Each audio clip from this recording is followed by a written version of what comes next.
welcome back. The captains aren't working, so I'll go fix it in a minute. Thank you, TJ, for that. I'm glad nobody can see it on camera. It's just me looking at it. We're here once again for the City of Oshuamp. We are NotGreatRPG.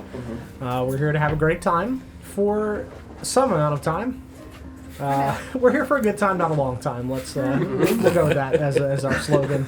Actually, very appropriate as well. Thank you very much for the raid and the resub, Littlin. Thank you so much. Hope you guys are all doing well tonight. We're going to hang here for a minute, and then we're going to go around the table and introduce ourselves, and then we'll do the recap while I go fix the captions, and then we'll pop into Bad City Big Cold Fun Time.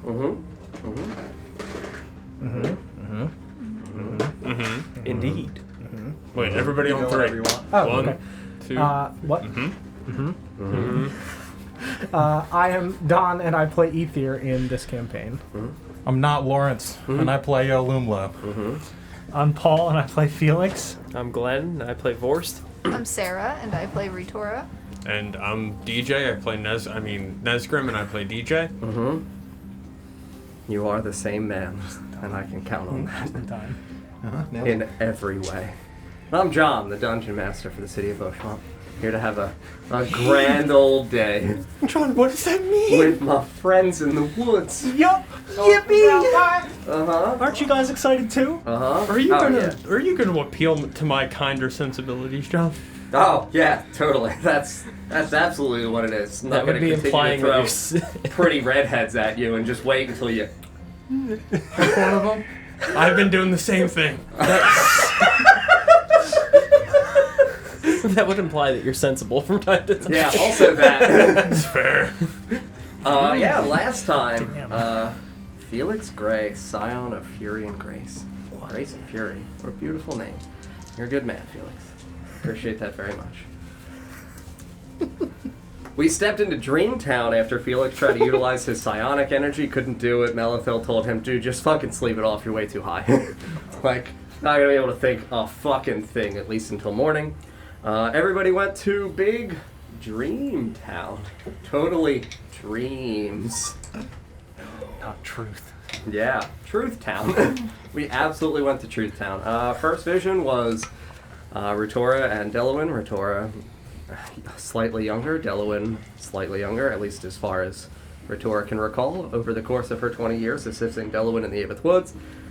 Just to expedite things, it's the process of Ritora assisting Delawin with trying to stave off the desecration spread inside of the Abyss Woods. Delawin getting pissed off at his parents after he receives a letter asking for Ritora to be sent north into the City of Oshuamp to be able to assist in terms of her benefactor as one of the potential people in this prophecy to stave off whatever horrible thing is growing out of the north. Ritora has a sad, somber moment as she recognizes that Delawin's betrayal was in fact a designed thing to be able to get her to assist in something that serves a greater purpose in the world. We jumped forward to a young woman outside of the great redwood trees of the Rava Woad, a younger Felix mom, Anna, very lovely lady,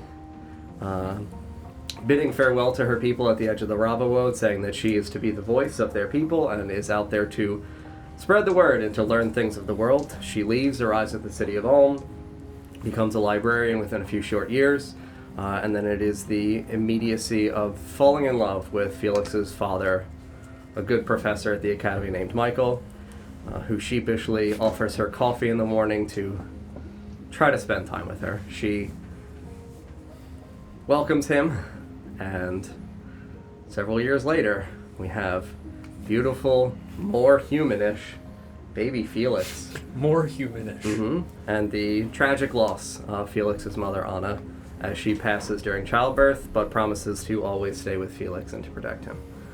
We jump to Vorst and the horrible slaughtering of his people in the woods, because, dark night.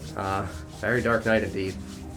The horrible assault from the demonic orcish creature that fed on Vorst's people out in the woods, consuming the last of the shamans, devouring the tribe itself, and Vorst's good friend Rearda picking him up as he panicked and sat paralyzed with his back against a tree in the snow, unable to flee, Rearda eventually getting him to his feet and telling Vorst that all that they could do was run, that everyone else was dead. Fleeing eastward, getting assaulted once more by a smaller offshoot band of this orc warband. Rearda nearly falling as he was tackled, but Vorst, in his stupor, saving his good friend as he killed his first orc, and was attacked by the other members of this small assault force, forcing himself to be separated from Rearda, who ran north to draw their attention and ire, Vorst fleeing south and east until he reached the edge of the woods of Narenter and stood bathed in blood out in the wintry snow beneath the full moon and howled. We jumped to Ether, sitting on the wet log outside of Haltauno on the coast, joined by the old lady who taught him to become a Revia, who gave him the gift that he now utilizes to assist souls. A panicked Ether watched in horror as the overcast sky suddenly became dramatically more tumultuous and dangerous, and a great tempest swept up his uncle's shipping vessel, crashing it beneath the waves, and Ether hurried towards the water, desperate to try to save his uncle, but the elderly woman stopped him before he would have lost his own life out at sea, and told him that it was simply too late and that the best thing that they could do was to keep Ether safe.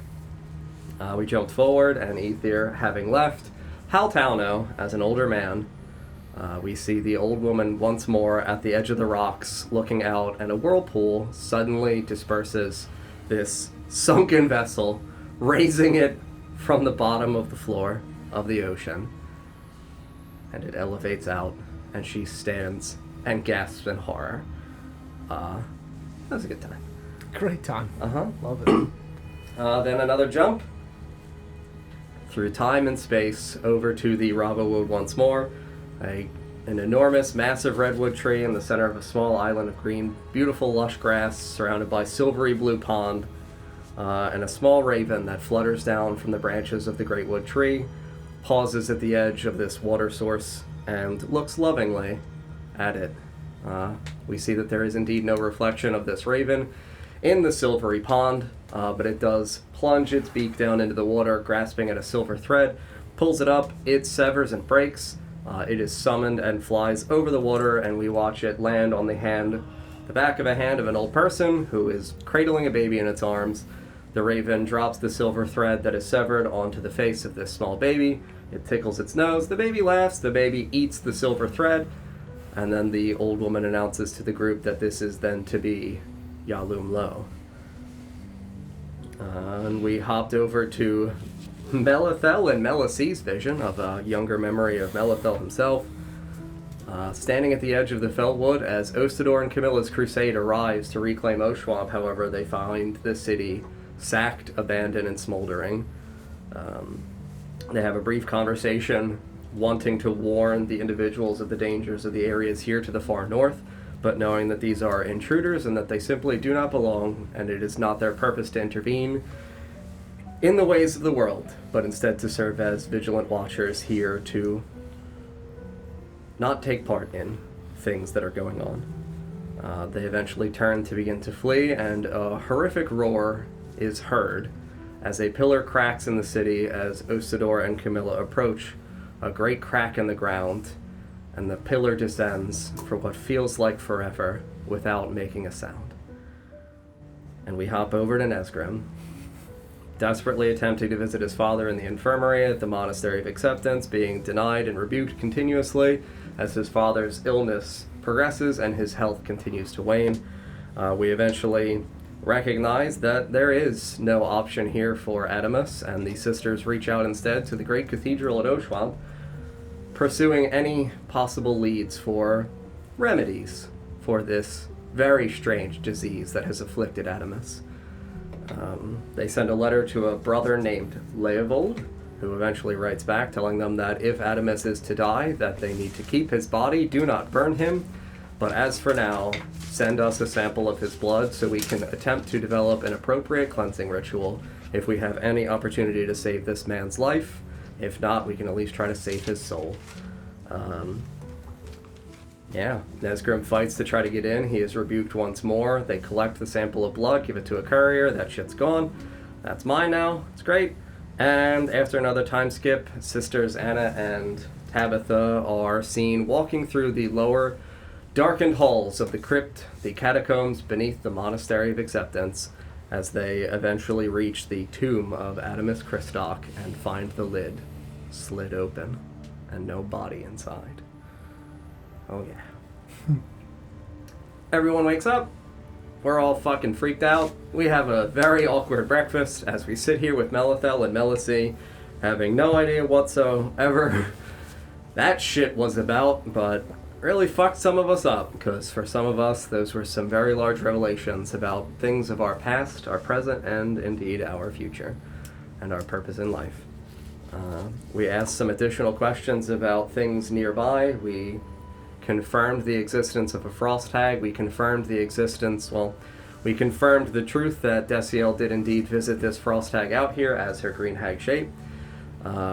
We asked about the knowledge that Melicy has of any of the desecrated grounds in the nearby area. She talks about it beginning a little around 1,000 years ago, but not knowing exactly when, but the entire woods outside of the mines are plagued and corrupted slowly over time. We asked about fire to the north. Melicy saying that they did recall hearing a great laugh, a shrill chuckle to the north, as there was indeed a fire a couple of days ago. And that is where we will pick up. In the middle of our conversation with Melicy and Melithel, having asked about this fire and this wonderful circle that Ritora and Nesgrim found themselves in Adrian's basement, in what feels like forever ago now. It was forever ago. It was forever ago. But she looks at you and says she does recall a laugh. It was like 3 days ago in game. Mm-hmm. Friends, I assume you all understand what this means? The fire to the north? The fire we started. Yes. We were in Adrian's basement, though. No, do you remember that there was a second room that only Ritora and Adrian could open with the holes on their hands? Yes, but that still went to a basement. It didn't lead outside. It went down a set of stairs. You do not know that it was in a basement. I suppose that's... You went through a fair. portal and down a set of stairs to a room that was clearly to the north here. You didn't try to open the door again at the top. I did. I sure didn't. It may have opened out into these woods. I suppose. We have to check it out, right? And look for Corrin It's in the same direction.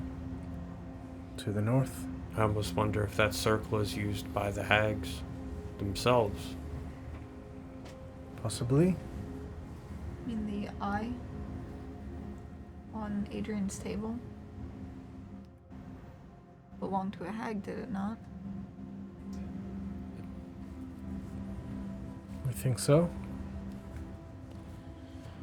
Before Yalamlo snuffed it out. Took care of it. Mm-hmm. Quite handily. Needed to be done. Wouldn't want anyone watching us.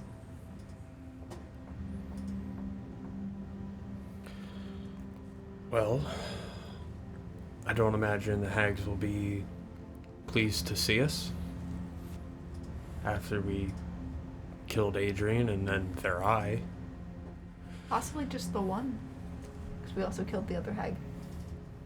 We did kill Desiel. Yeah. Oh, jeez. It should hopefully just be the one. The one that is missing the eye. If she's missing the eye, she'll be easier to fight. Possibly. Possibly not.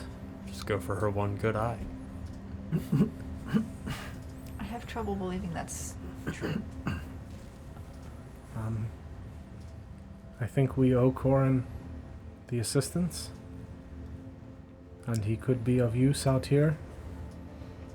I agree.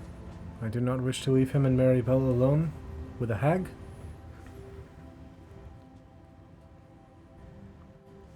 We should be able to catch him fairly easily. I imagine he only travels at night. Did we see him during the day? In Oshuamp? Yeah. Yeah. Covered in cloaks, though. Yeah.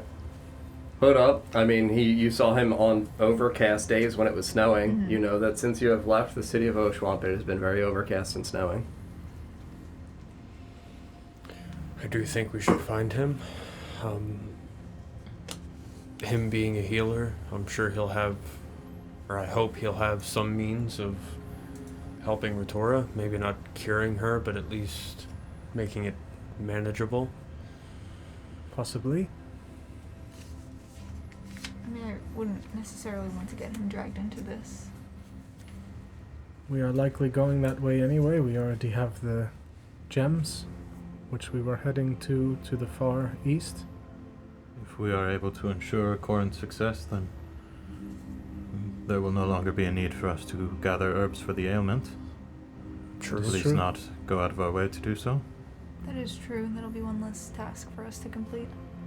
Would keep us more safe, and we can focus on simply the herbs we need for yours and Benjamin's procedure.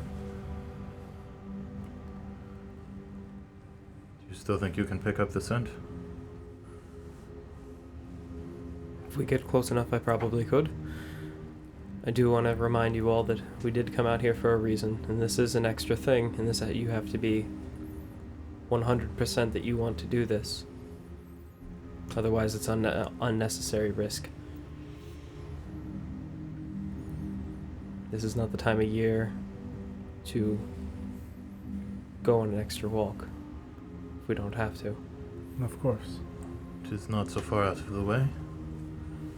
And if he is able to assist with any gathering at all, even if he has to bring Maribel back to the city first, any gathering he could do would be an aid along the same line. He's also very capable fighter. I think we know that, so added protection on our way back as well. Safety in numbers. Not sure that he will choose to stay with us. I imagine he will want to get Maribel back to the city. The only reason he was coming out here was to barter with the hag. Would we not be going back to the city as well? We are not finished out here. We have much more to do. Indeed. We told Arthur we would explore those ruins and see what we could get for him. Correct. We have a lot more to collect still. True. And I guess having extra herbs for the ailment won't hurt. And if this is true about the structure to the north being the same basement that was through that special door in Adrian's, it might provide us a quicker way back into the city, although not ideal. Not ideal, certainly, but you are right. It might be useful, though it is likely now under the control of Lady Heartwood. I think perhaps that is an option we should not take. Short of dire circumstances, we are close enough still to the city Absolutely. where we are. I also may be the only one able to get through the door. That And is at true. that point, we will be several days further into our journey. Who knows how strong that presence will be then? Could quite possibly be a good backup plan. It's definitely a good backup plan, yeah. For emergencies, but we do not wish to unleash that presence within the city now that we are farther from it. I think going back would cause it to attempt to take hold again. I think so as well. That is something we will have to deal with on our return journey regardless, but the more cautious we can be, the better. Of course. We should get moving. Yes. We Another have to day tear ahead of down us. camp before we can go. Melisy, do you think you would be able to lead us to where you saw the smoke? Lead you there? Yes, show us how to get there. It's to the north. Okay. So I don't want to get them involved in this Nesgrim. We have forced snows. not all the way to it, just to where she had seen the smoke from. North is quite open. It is, but I am not sure they will remember exactly the location, and I do not wish to endanger these people that we have just met. Fair enough. If we head in that direction, Vorst should be able to guide us the rest of the way. Yes, it's an unmistakable odor and stench of the marshes. I'm sure you won't miss it. Good to know. Alright. I suppose we should tear down camp then. Yeah, Melcy just kind of looks over at Malithel, and he's looking up at her, or looking down at her, just... They're going to fight a hag? They've literally been talking about that for some time. I'm gonna miss them, they gonna die. Oh, darling. Sleep. Yeah, I'm tired. You just woke up. Still tired? You didn't see that shit? You'll have to tell me about it later. It's fucking weird. You watch as she just kind of like gently rubs a hand along his forehead, and you see this just kind of magical essence exude out of her fingertips over his head, and he just, oh man. And she just lovingly accepts him into her arms. It is a hell of a task watching over this one. Sure. She just lovingly strokes his hair out of his eyes. Yes. I wish you all the best. Thank you both for your companionship and your assistance. Of course. I'm sure someday maybe you'll find us out here again. And if we see you next time, we won't be so hesitant to approach. Forgive him about the reindeer business. It's supposed to be much more private and not for new people. I am a bit flustered that Understandable, but people now know that about us out here. it is okay. I'm sure we will see you again, as No Melithil kink said. shaming. No, I'm just saying, I what are you 100% mutter, fucking weirdo. And she just starts to back out of the tent, just looks at him and looks at you all. I absolutely have to go. of course, lakes never move. We'll be back. Yes, maybe by the lake.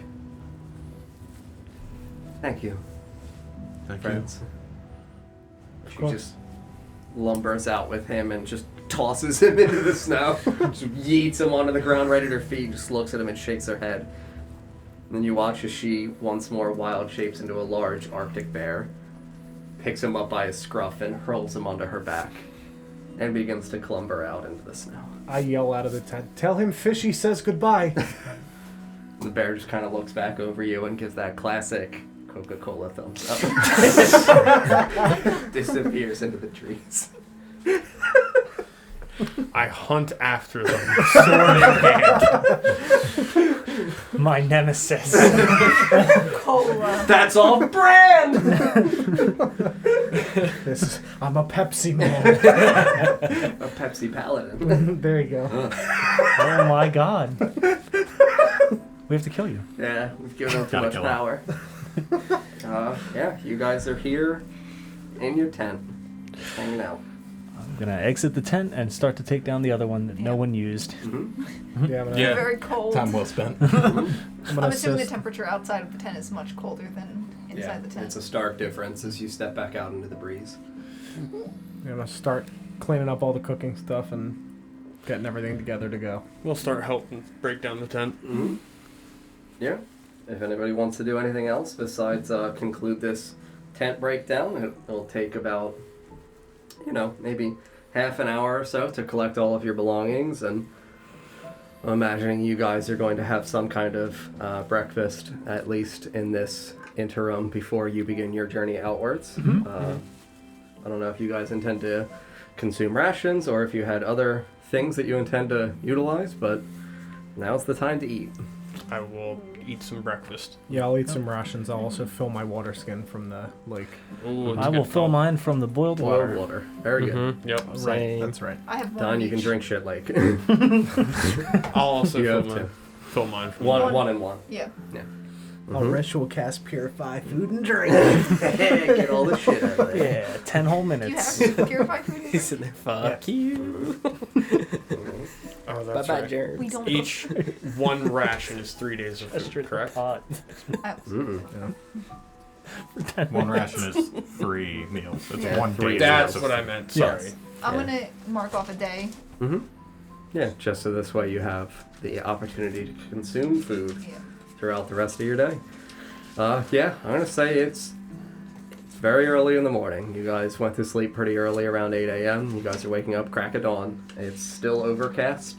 There is a light snow, still going, not heavy. Again, the trees out here are ample protection from the majority of it, but you do still have the occasional fall of branches subsiding and crashing under the weight of snow as it accumulates. But yeah, we'll say about half an hour passes as you pick up camp, have a quick set of rations, and get ready for your day. Y'all tell me what you want to do.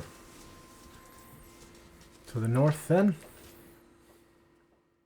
If everyone's ready, yes. Yeah, I'm ready. Cool. very good.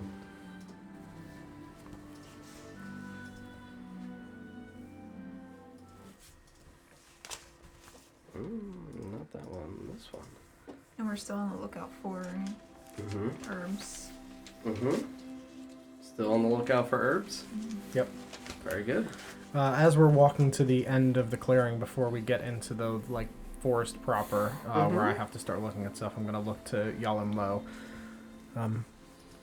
In those dreams that we had, it appears as though my raven might have given you a thread of some kind. Did seem that way, yes? Not entirely certain what that means, but Believe it is my Corrin. we must be connected in some way then. If your raven is connected to you ferrying souls, it's not a stretch to think that it would be in the same business elsewhere. That is true. I guess that would make sense if I am ferrying them across and the raven ferries souls to new bodies, or a Corrin to new bodies. Not quite like that, but close enough. Close enough, There's time to talk about it, I'm sure. of course. A curious thing. Indeed. Mm-hmm. Mm-hmm. Mm-hmm. Mm-hmm. Journeying north. Journeying north. Anybody else doing anything before we are going to begin our next round of attempted collections? I would, before, as we're packing up, before we walk out, I'd have walked up to Felix. I know we've said much yesterday. I am very sorry for your loss. To not know someone so important to you, I can only imagine. Thank you. Just leaves it up to you to carry on all the good that she could have done. I'll just nod. Mm-hmm. I'm gonna give him a Yeah. pat on the back. Mm-hmm. Start walking. Paul. Good boy. I'm not good at this yet. New in town. Put her there, champ. Do we hug now? He's soggy. I One don't of know. these. He's always a little wet. I don't want to get my fur damp. Mm-hmm. Yeah. We begin the arduous trek north. Mm-hmm. Fantastic. About how deep is the snow after it snowed yesterday? So we would be leaving the clearing area nearby the lake, so we would actually be going into more of a declination again. So as you start to make your way northward outside of this clearing, it goes from that 15 to 18 inches worth of depth in total back to about 8 to 7-ish inches. You're hitting a part into the forest where it's becoming a little bit more dense than the lower regions of the Fellwood, just because that is typically where the loggers are clearing. Mm-hmm. So it is a little bit more sparsely populated. You're seeing fewer downed trees, fewer stumps and logs that are in the area. So more still. snow in the trees and less on the More floor. snow in the trees, less on the ground, so Yeah. you are definitively able to make an easier time walking. And you're also, just because again, in terms of like the dispensation of the snow throughout the branches is the same thing as like the bed of nails trick, where it's the more widespread things are, the easier it is for them to maintain the appropriate structural integrity to support that weight.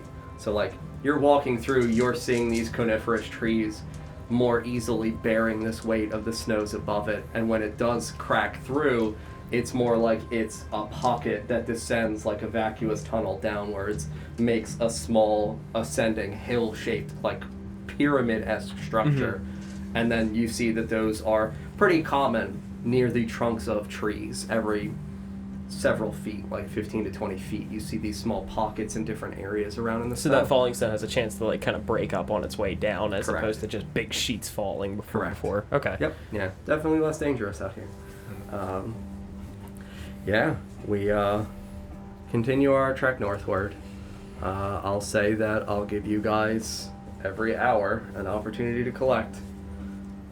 Borst, if you would like to be the one attempting to keep your nose out for any stench or odor, either reminiscent of Corrin or of what you would know to be more swamp-like marsh terrain, you can make your... And I'd also keep an ear out too for like any sort of like Yeah.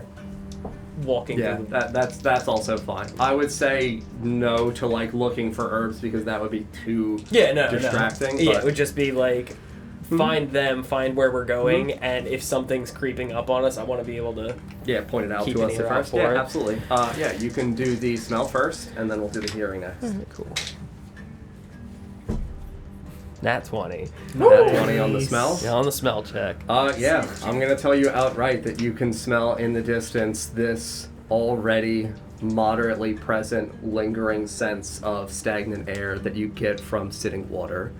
You get that same kind of beginning, festering sense of rotting, decaying wood. Not like the unnatural kind, more of the natural kind, indicating to you that the swamp is realistically only about 4-5-ish miles to the north of you. That they were not that far, and that's why they said it's only about a half a day's journey, maybe a day for them, depending on the expeditious process that they're going through at their pace.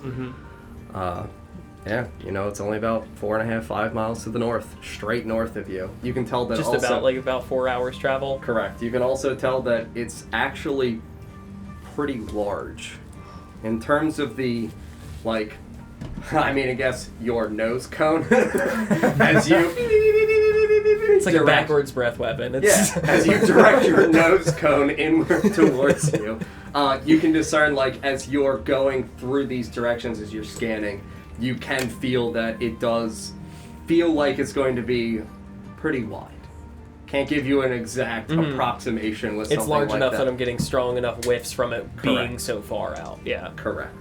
Yeah, and then if you wanted to do your hearing as well, just so this way we can resolve those two things, and then we'll go to the herbs. It's gonna be a 7. 7? Yeah. Yeah, I mean, with it being eerily quiet, the only things that realistically, you're kind of hearing that continuous melody of the footsteps of your friend as you get those crunches of the snow as you hit the darker, colder, frozen spots towards that lower layer as it hits the ground. You get those crunching sensations beneath boots, especially for somebody like Nesgrim, who is moving in heavier armor. There's just that density of like koosh as your plated feet hit the ground, crash up, and you hear the snow kind of slide off the pants, and you get that like little bit of brush, that whiff once more of the snow next to him. It's mostly what you hear in terms of the distance around you, just ambient noise. Doesn't sound like there's much of anything. Eerily quiet outside of your party. Yeah, not many animals here. Bad place. Yeah, that's comforting. Yeah. Yeah, that's. When the forest goes quiet, you gotta go. We're only about 4 hours out now, I would say. Best to keep a move on. Try to tread lightly. I'll do my best as I just stomp. Crunch, crunch, crunch, With your crunch. giant backpack on. Yeah. Yeah, I mean, again, you guys are also carrying a lot of stuff, so those are also making the same kind of clumbering, pinging noise as pieces of metal and just glass and other things that are other substances in terms of composition clang off your body in different areas, especially again for Nesgrim. Like you have like the iron spikes of like the tent, like the hammer just like clang off like your knee Might as well guard. drape myself in meat. No. I mean, No. You tried that already. no, I think Retora did. Oh my Can we, god. Gonna bring this Can leg we get with that quoted, me. please? Thank you. You want me to quote meat drapes? Why doesn't it sound like that when I say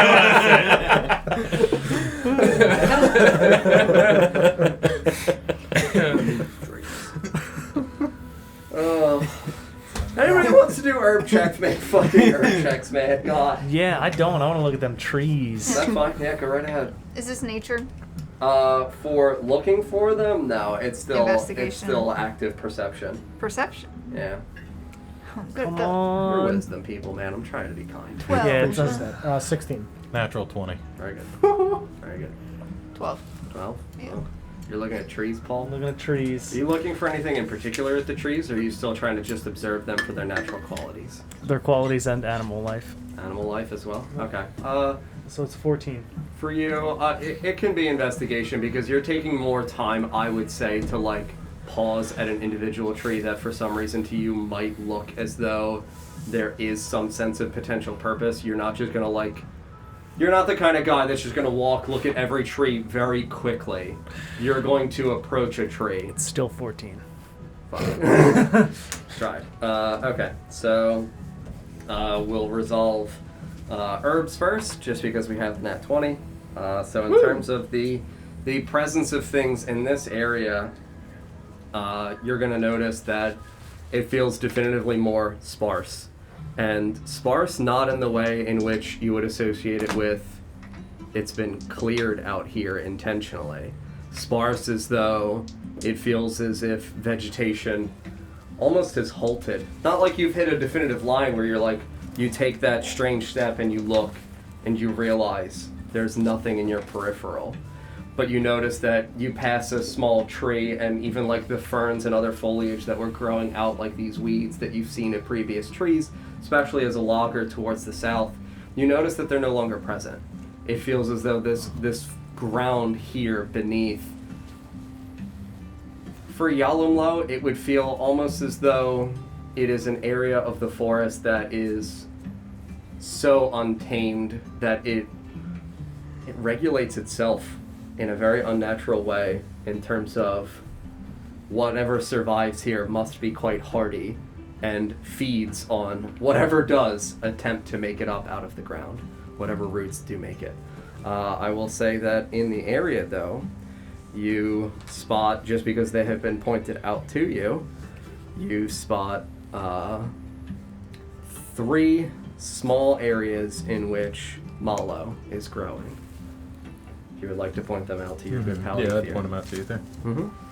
Either you can roll the singular check and we'll resolve it based on all 3. So 3 individual locales growing. I'm going to say that in total 3 buds per plant. Sure. Is that nature or survival? Survival for harvesting. And if you're trying to get the seeds, it's nature. Okay. 18 on the survival. Sure. Yeah, so I'll say that you get 7 out of the 9. And Seed Boys is 15. 15? Yep. Yeah, I'll say that you collect 5 of the seeds. You can add another 5 seeds for Retora.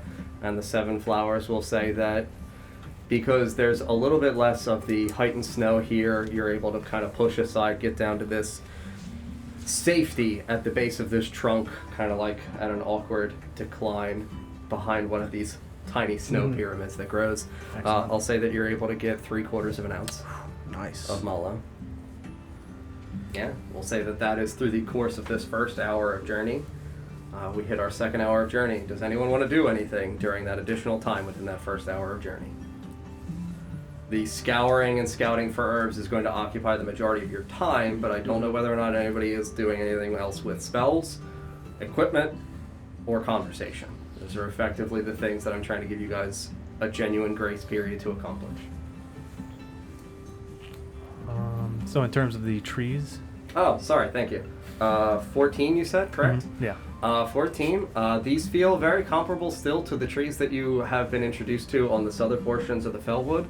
It doesn't feel like there's any definitive difference in the tree quality themselves, or even in the wildlife. It feels as though this is becoming sparse because, for you, in terms of the existence of wildlife in the area, you would recognize, as an educated man, like there is a circle of life, there is some kind of ecosystem, and it seems as if the ecosystem, once more in the same way for the presentation of the herbs, kind of begins to slow down, almost approaching a halt.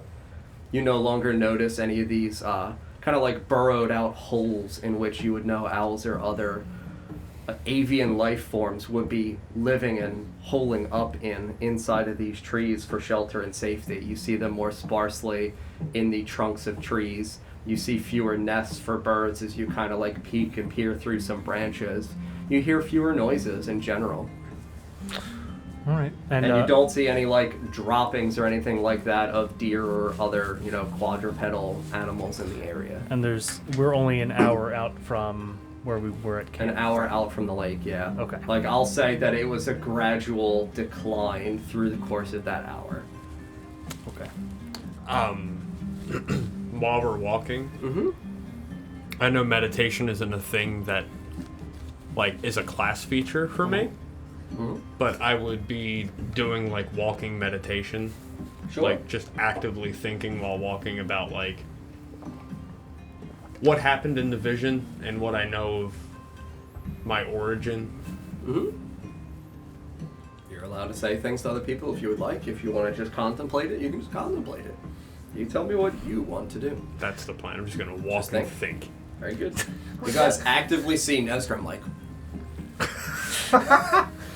Does he look concerned, confused? There's moments where definitely I would go, oh. Is this the first time we as a party are seeing him think? At this definitive point, yes. Is he able to think and walk at the same time? No, he just smacks He stops walking. Do that. Why can't he do this when we're talking to people? Right? Is it one of these things where it's a close-up of Nesgrim moving and then we cut back and Vorst is carrying him at this point? Yeah, right. The harness is around him. Yeah. He's sitting on his shield. I'm dragging him like a I sled. do like that option. No, if you intend to just think, that's absolutely fine. yeah, just gonna get lost in some deep thought about what it means to be Nesgrim. Don't say get lost. Please. Oh, God. Speak it into existence. Where am I? Guys? Baby?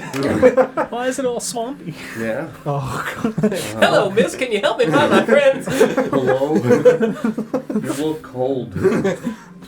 Yeah, if nobody else has anything that they're attempting to accomplish during this immediate first hour, we will move on to the second hour of exploration. Forrest, we'll roll through your two things again once more.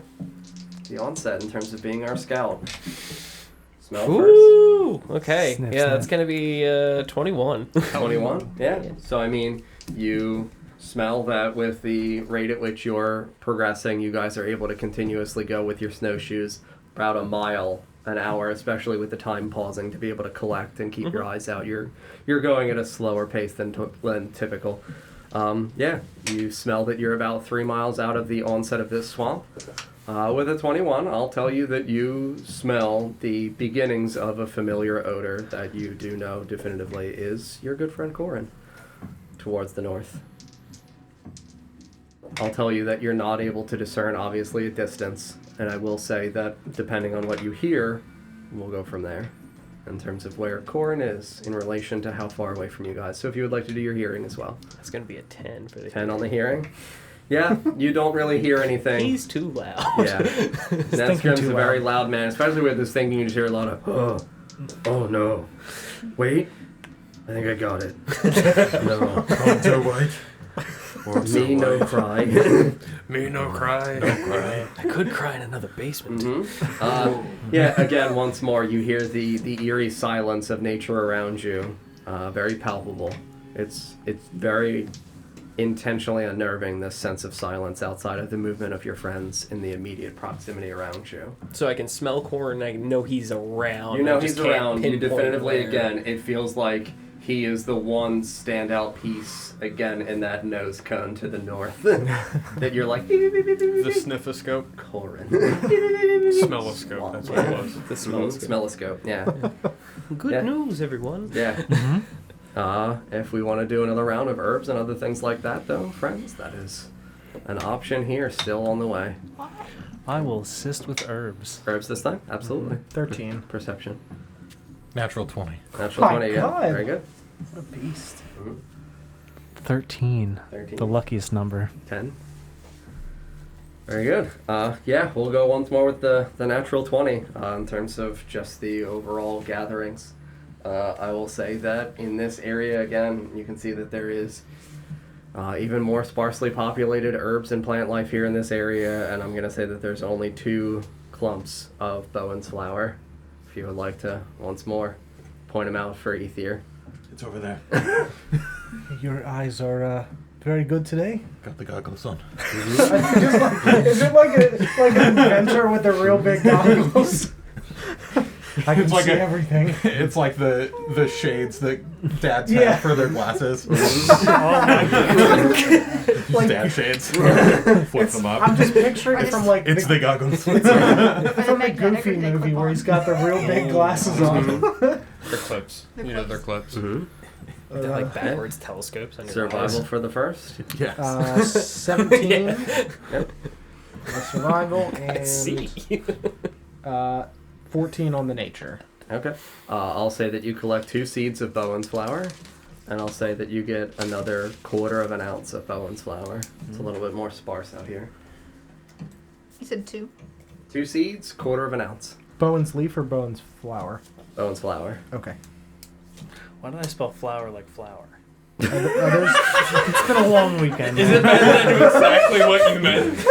are those 2 different things then? Because I have Bowen's flower seeds and then I have Bowen's leaf. Well, it's the leaves from the flower, Okay, but the got plant it. itself is called Bowen's flower. Okay. You're And- collecting the leaves, not the entire. Okay, got it. I'm just making sure Yes. for my chart here. Take the stalks this time. Mm-hmm. Take the roots. Mm-hmm. Take it all. No, I do want them to regrow. Don't disturb the roots. No, not a root man. So what? Root man. Whoa. Thank you, Don. Fighter of the stem. Champion of the dirt. That's you, buddy. Oh, I hate that. Yeah. Friendly a prison. You get 2 hours through this clearing. 2 hours through the forest, heading northwards. Man, we're getting there. We're definitely getting there. We're entering into the 3rd hour of our journey. Hour 3. No qualms, no issues so far. Just eerie quiet. Just, you know. My ears are actively smoking. Not you really. kidding? What does that mean? They He's been thinking too cigarettes. hard. Yeah, that's. I'm thinking real hard. Got another natural 20 on that spell check. This nose is on point today. Between your nose and his eyes. Just give us. We're Send us his location now. Cool? You smell him. He's actually right here. This is the shit You that look happens. down and Corrin's like, "What's up?" On location? I was hiding in the snow. Yeah. You found me. I'm going to tell you that as you hit this 3rd mile in, as you're getting through it, I'm going to tell you that you can smell that he is definitively only about 300, 400 yards to you northeast. You get overwhelmingly the odor of Corrin, just because, again, it is something that you're familiar with, having been in the present area with him for so many years. You do get the faint odor of what you would equate with Marybelle with being a different person. Effectively, you're not able to pinpoint like that same, individual perfume that Mary Bell might be associated with for you, but you can discern that there is in fact another individual in his presence. So yeah, about 300 yards north by northeast. So very slightly off-centered from where you guys are traversing. And if you want to do your hearing, we'll resolve your hearing. Yeah? Please. It's going to be a 19 plus 2. Yes, it turned 21! 21. We can go! We hit big, let's go. I just had to work my way through that math out loud. Doing great! What's 2? Oh, fuck! There's a 1. I gotta carry a 1. I gotta go. Smeller, not a mather. I make changes. Hold on. That math was hard, but I know that I saw good. Plus 2. Saw real good. Yeah, so I mean, in terms of hearing, I'm going to say that you actually, as you guys are traversing, you're able to pick up his footsteps as well. Despite being pretty far away from you, the ambient silence around you, you kind of become, in the same way you can go nose blind, I think you could actually go kind of like sound deaf to like, you're just ignoring Nesgrim's noises at this point. You're 3 hours in. You're 3 hours into 3 hours of just continuous white noise monotony of Nesgrim that you're like, wait a minute, anything else now is going to sound rhythmically out of place and out of this cadence that I know of my friend. And you can tell, you hear this sensation of like these slow, lumbering footsteps, only one pair. Mm-hmm. So you hear just this like big crunch. Crunch. She's in a front backpack like a baby. It's been days. She's standing on She's her just feet. like swaddled. Fatherhood is the worst. It's the other way around. She's carrying him. She's carrying It's He's like hunched over on her back, and she's like leaned all the way over, like, Dad, seriously? I get that it's the daytime, but fuck. This isn't fair. When you said you brought a papoose, I didn't think you meant for you. Yeah, no, you absolutely can discern singular set of footprints, nothing else in the ambient area around you. 300 approximate yards away by smell. And you said north by northeast? North by northeast. Absolutely. Yeah, I'm gonna turn and like situate myself to that direction and point. He's somewhere over there, quite close by.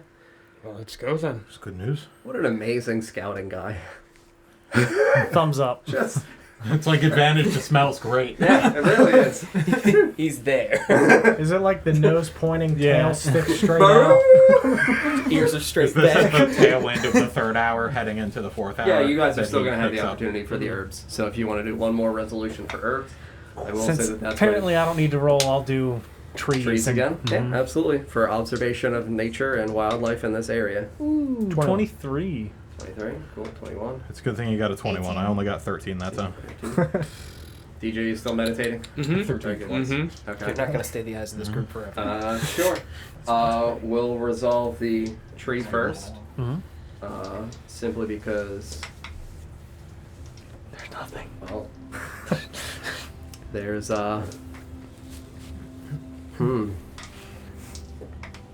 You notice that the bark here is starting to become a little bit more wiry in a way that you would equate with, a sudden loss of nutrients inside of the ground. In the same way that as you would be approaching a bog or a marsh, you would begin to notice that the trees suddenly start to appear in some way to you, not being a nature man, but knowing the understandings of how just life in general works with having studied so many things. And growing up near the Balin Woods, it would have been explained to you, at least in some way, by the kids, this idea that trees have this recognition, these properties that dictate to you whether or not they're healthy. And you're starting to notice that they become a little bit more frail. The bark on the exterior becomes a little bit more dry and cracked. You can see areas in which it's kind of broken off, and pieces of the soft wood beneath are beginning to be exposed. You can see that the wood still looks healthy, but it looks as though it is more frail. Wildlife and other things in the area. Fucking nothing. Actual nothing. Good. So even when you were previously sporadically seeing some tunneled out holes, you were seeing like sporadic footprints in the areas nearby. You were seeing an occasional nest. You're peeking through branches and you see clear nothingness. Okay. In terms of the presence of wildlife. Good to know. Don, you were the 21 for the herb collection? Yes, indeed. Yeah, I'm going to say that you as well noticed that there's almost nothing in this area. I'm going to say that you see one more spruce kind of area of Bowen's flower if you want to do that collection. Yep. Natural 1. Oh. Very good. I just crush it. He sees it as he's stepping on it. Yeah. I'll say that you see it. I'll say that you see it, and as you're approaching it, you kind of like lean down to grab at it, and the snow above you falls, forming a pyramid that crushes this flower right as you go to grab it. So like the edges of the gloves of your fingers are like struck by this snow, and you pull your hand back because it's not underneath it, but you see this flower right before your eyes get crushed. As a kind of indication for like that's kind of what's happening here, and that's the reasoning for why you're seeing these pockets equated right at the edge of these tree trunks. Sure. And you're seeing all these conical shaped like pyramids where the snow just crushes and the weight just destroys them. Am I able to, totally fine if it's with disadvantage, root through the snow for the seeds? Since the petals are obviously completely crushed. I mean, yeah, I'm going to say that that's going to be investigation. It's absolutely going to be with disadvantage. Sure. Double that 20. An 8? Yeah. I'm going to say that you spend like a moment or two rooting through. You find these wilted flowers as they've been crushed. You find these cracked and half stems broken beneath the weights. You don't find any seeds. Okay. Fine. You should have smelled for them. Seeds in a snow stack. 14's a lot. 14's a Through the lot. snow. So. No such luck there. I'll just push myself up and brush myself off and continue walking with my friends, sadly. Sad? Oh. Is Nesgrim giving off heat at this point?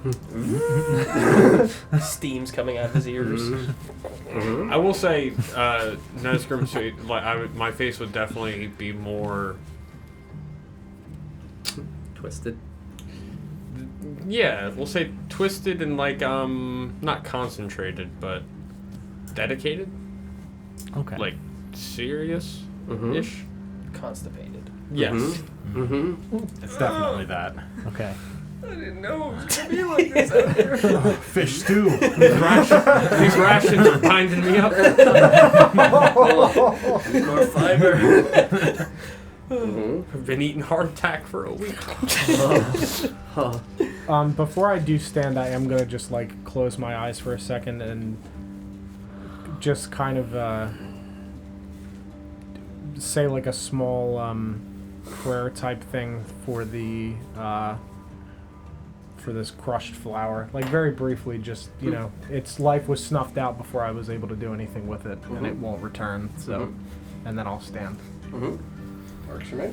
You can huff flower. Cross it over. What killed you? The real reason that he dug through the snow, he's just like fiending. Show me what's called past. Jonesy for some seeds. Where's the skull on a flower? Yeah. The center?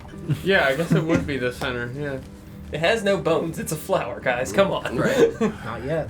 That doesn't mean it doesn't have any brains. You got me Tell me what there. you want to do. You botanist. Head northeast. Walk in the direction that he pointed. Yeah.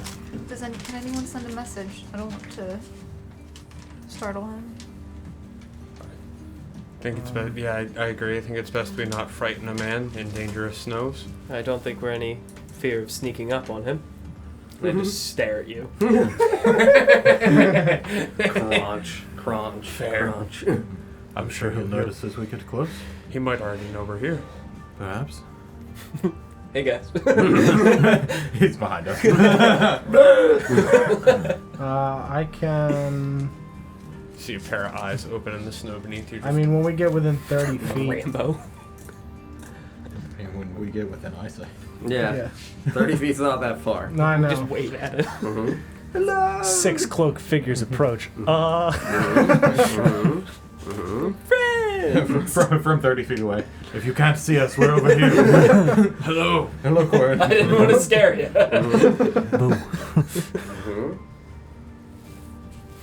Yeah, we're approaching Corrin, I think, right? Yeah, as we begin walking over, I'm going to look at Yellow Mow and, like, very minutely point to my head. Like, Sure, just yeah, to kind of hide it from everyone else. Just Yeah, I'll bite. What's going on? We're getting close to the bog now. Just wanted to make sure you're doing okay with this meeting that might take place shortly. Seeing an old friend, and I'm not talking about Corrin. I understand. I'm sure it will be fine. I worry for you, my friend. She didn't seem the nicest Yes, well, in the ways that it was explained to me.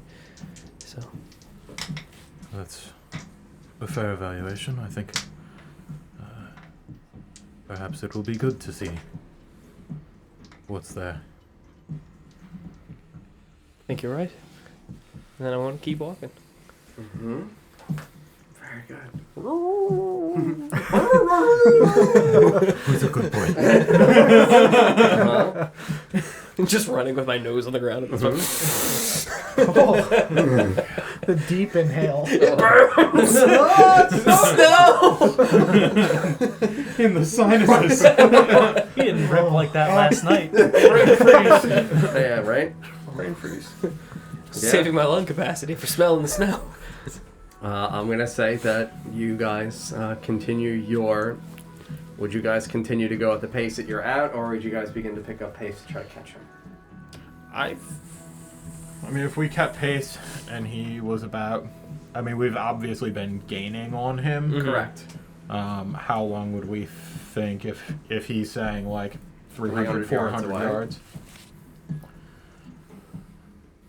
Hard to discern, honestly. I mean, it would be something that I would say you guys feel like you would probably get within, I don't know, maybe 30, 40 yards of him within about a 600-yard stretch. So, I mean, you guys have been gaining a fair amount of pace. I'm mostly just asking so this way I know whether or not you guys are concluding looking for herbs and other things like that. Sure, I mean... I think with how little we found. Right, At as this it's point. getting more sparse and actually having pinpointed him, I think I would stop looking for herbs at this point. I would also. I would also focus and stop meditating. What? Oh, we're close already. Time flies. Don't pretend like it wasn't an eternity in there. Prisoner in my own mind. This brain is faintly a prison. There's so much space. I thought I was going to be stuck in there forever. No one in my mind Thank God one of you talked. He steps back out of it. I was holding my breath the whole time. You guys have to do that to think, right? I couldn't walk and think. It's too much. I had to move the Three hamster. things is too much. Only two. I had to move the hamster from the breathing wheel to the thinking wheel. To keep carrying it back and forth. You guys are gonna leave me like that? Yeah. So, I mean, if you guys are not attempting to stealth in any way whatsoever, I will say that we'll continue our walk northwards at a normal pace, concluding our intense search and scouring for herbs and investigation of the natural wildlife and trees in this area. I'll say that you guys traverse for about 200-300 yards. You're able to continuously keep on track just with your passive ability to smell, knowing where he was exactly. It's not like he's suddenly zigzagging. Like, you're on to me! Serpentine, serpentine! It's like, oh shit, is that Vorst? I hate Vorst. And he like sprays cologne on. Gotta hide. Just had to go through a Lays sneezing down fit. in the What's snow. wrong? Don't worry, we'll get away from it. Yeah, You I son will. of a bitch! I will say that you guys get about 300 yards at a normal pace in approximately like 15 to 20 minutes. You guys see through the weaving of the trees at the distance, just again, especially with two people with such high passive perceptions now, you guys are going to spot that same enormous, expansive, broad-shouldered, white fur cloak about 60 yards ahead of you guys. He's really, like, moving slowly. Yeah. You can see, like, his steps are very labored. You see these big clouds of fucking smoke and steam pouring off of his, like, shoulders and hair in the area around him, and you see the big puffs of smoke as he takes each breath. About 60 yards ahead of you guys. Has he hurt us yet, given my current armor situation? Yeah, I mean, I'll give him the shot. Good old Corrin stat block. I'm gonna just ask you to make the stealth check, even though you're not stealthing. Just because this way it'll make it feel more fair. Is that what I think it is? It's 2 4s. So that's a 4. Definitely here's an Esgrim coming. Yeah, I mean, he hears the kind of echoing pings and clangs of, again, the pieces of metal and things like that. He's not going to hear the footsteps so much. He's going to hear the occasional, like, high-pitched... The tin can beating off itself. Essentially, you're the Tin Man. What? He didn't say beating himself off. He said beating off himself. I said beating off itself. Oh, itself. Yeah, which that's... What? What? Plate armor. I'm not the Tin Man. Well, Oil! Anointed oil. Uh-huh. Oh, rifted acolyte. Dirty Tin Man. It's fine, buddy. We're getting there. All right, you guys. You definitely hear Corrin just kind of like slowly labored pause. The crunching in the snow halts about 60 yards away ahead of you guys, and he just begins to turn. And as he turns, you can see that in his arms is the horizontal figure, legs limp downwards, and his arms figure of Maribel. I'm going to pull my hood back as he turns so that way he recognizes that it's us and not 6 hooded figures that he doesn't know in the snow. Yeah, I mean, he looks in your direction. You guys are not that close. That's good enough. I'll say that a 16's fine for him to be able to, like, kind of peer in your direction with his wonderful vampiric eyes. I'll raise a hand just in greeting. Hello. Hello. Hello. And he just looks over and he sees you as you pull your hood down, and he pauses, and he just kind of, like, sinks to his knees in the snow. Yep, I'm going. Run. Yeah, I'm Putting my hood back up and I'm going. Yeah, you guys start running over to Corrin. You see again this steam kind of like continuously exuding out from the exposed skin that he does have, the little pieces of light that break through the overcast sky and through the canopy of the trees out here in the snow. His hood is up, but you can see the cracks in his face are just kind of dried, pieced out, almost looking as though they peel, revealing this dead necrotic tissue and muscle beneath his face. And he just kind of looks up at you with his eyes barely open. Oh, children. Oh. God. Oh, he found me. Why are you here? We are, It's kind of a long story. yes. Are you?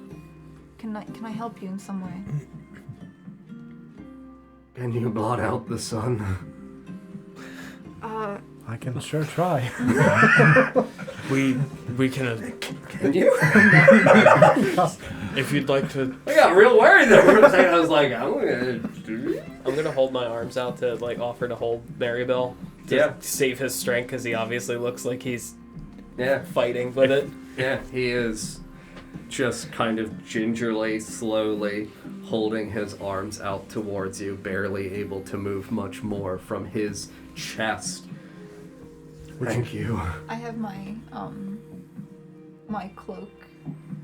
That's not the one, like not the new one. That I'll pull out and just like throw over his head.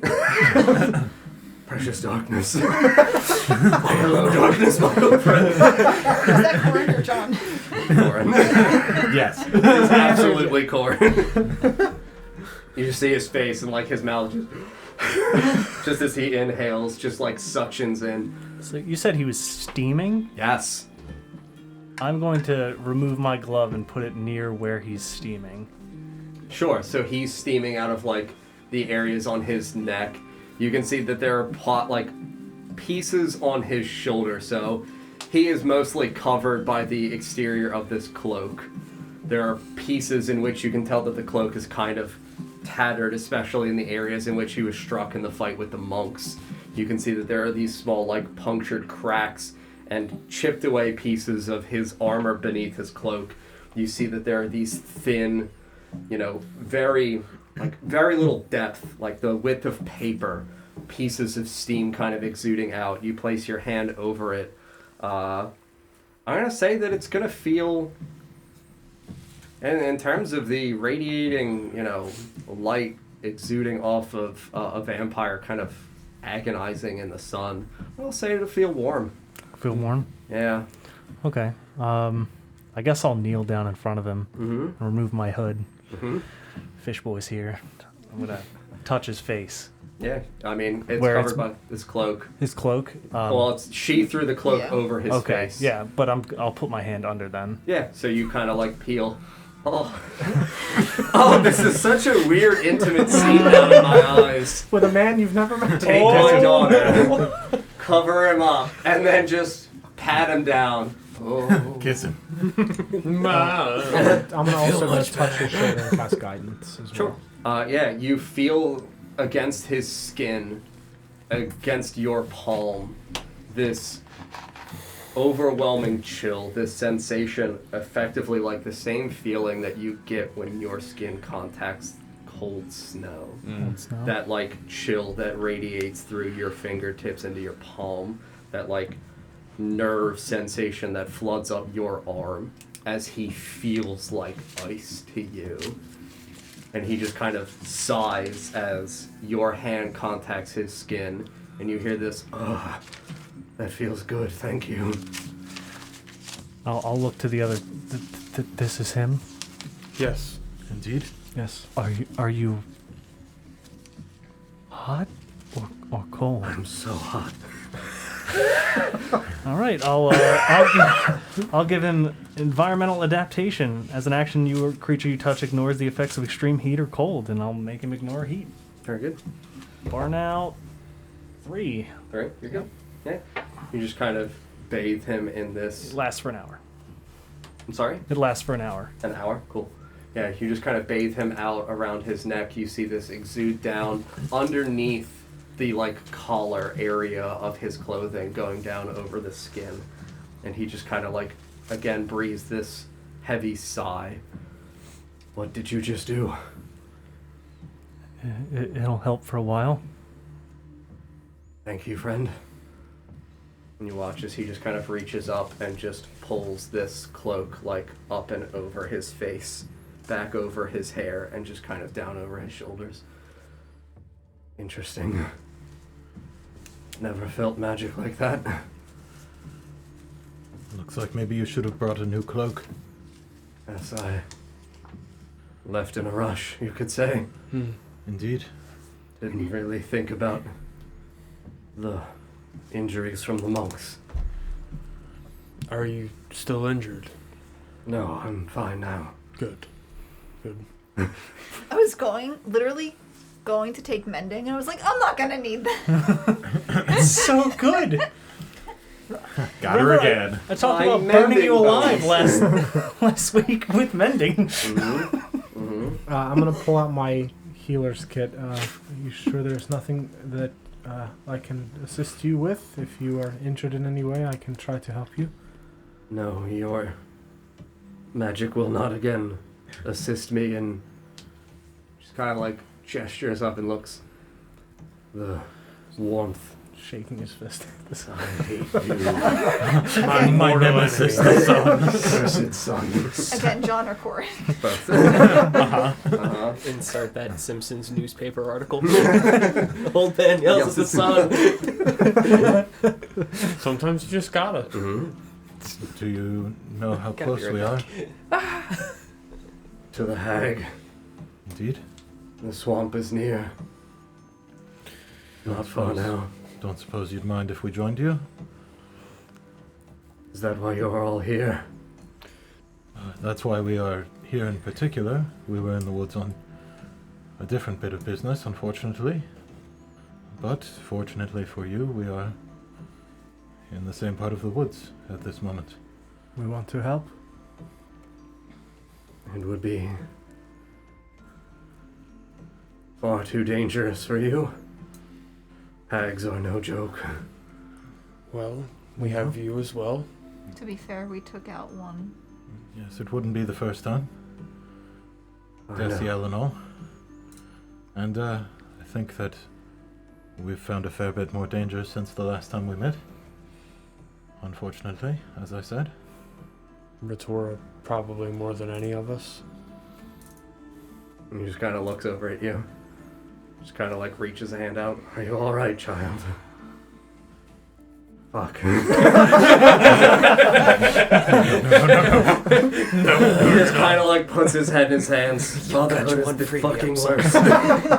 Why?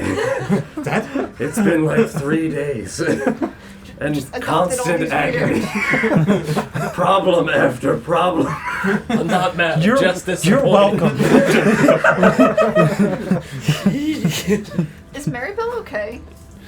Are you asking Corrin or me? No, you, because Me? like she just kind of got like passed off to. Yeah, no, to she Vorst looks and- Yeah, no, I was getting ready absolutely to- like unconscious, like incapacitated in Vorst's arms, as though she is catatonic. Uh-oh. Yeah, she's still She's breathing. still breathing, Yeah, okay. she's not dead. She's breathing, but we're hitting that time where Mostly dead. mostly dead is apropos for this situation Gonna now. walk over to her Mm-hmm. and lay my hand on her and give her a hit point. Cool. Does she Yeah. look better? No. No. No. I'm gonna give her a hit real quick.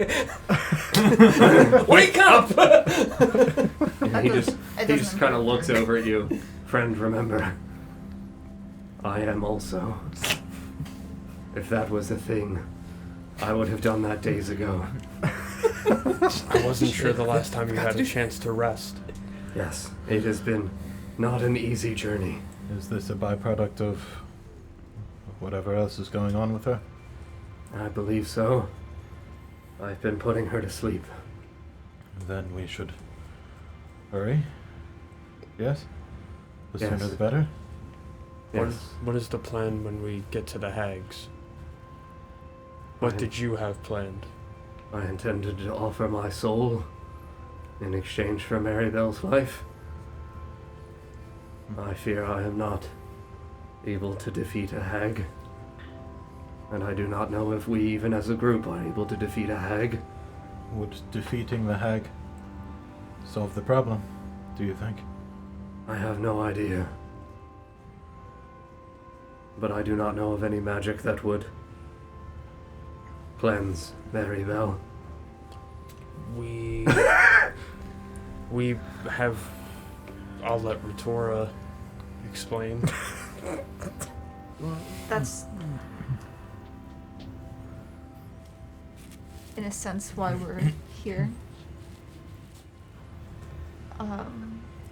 For the hag?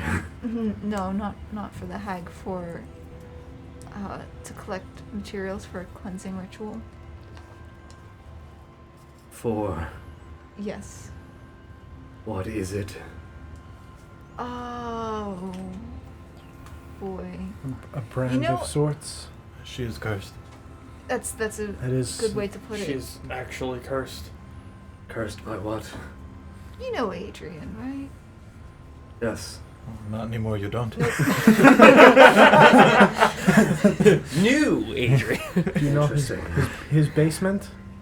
I've never been in that man's basement, no. Well, you probably won't. You're not That's missing not out. necessarily Yes. Why true, were because you in apparently his we're not basement? far from it. That's you ask him that. Two? He has, Playing charades. he has 2 basements.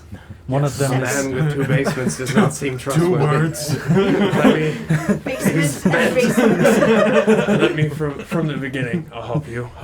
We went to see Adrian for something. There was some. Why are you the one explaining if you don't remember why you went there? Why did we go? I don't even remember. For Earth. Herbs. That's was right. it for the Earth? Yeah, so we didn't have to come out here. So much has happened. This bullshit place. This is bullshit. We should have just gone out here collecting 10 times more of the stuff we need because we talked to him. So we went to see Adrian to buy herbs to make With a ailments. curse knife. Adrian took a liking to Ether and I, and You know, like trip and fall. was quite interested in doing visions and for us and with us. What do you mean visions? He put us in a magic circle and would take our. It's gonna get worse before it gets better. He just. I flipped to it to help him. He's Good gonna God. hold any feedback until the end. Hold your applause. It's gonna get worse before it gets better. Bullshit leaves. I'm not associated with this man at all. Just walks away with Maribel. I swear I came later. That's grim. Perhaps we can save the lengthy story for after we get past. Fair. Long story short, we killed him. Very good. With a cursed dagger. It's a Well, that pact. Not very good. Retora killed him with a cursed dagger. Even worse. Yeah. Take some credit, Nesgrim. You were there. I was there. He wanted me to kill him with the dagger, and You all are just... He said skip. well, that's it now. Yeah, that's basically. That's the essence of it, at least. Yes. I'm glad we can cliff noted me. we Very can bad. get to the details if we get through Survive. this when we get back. next bit of business. Very good.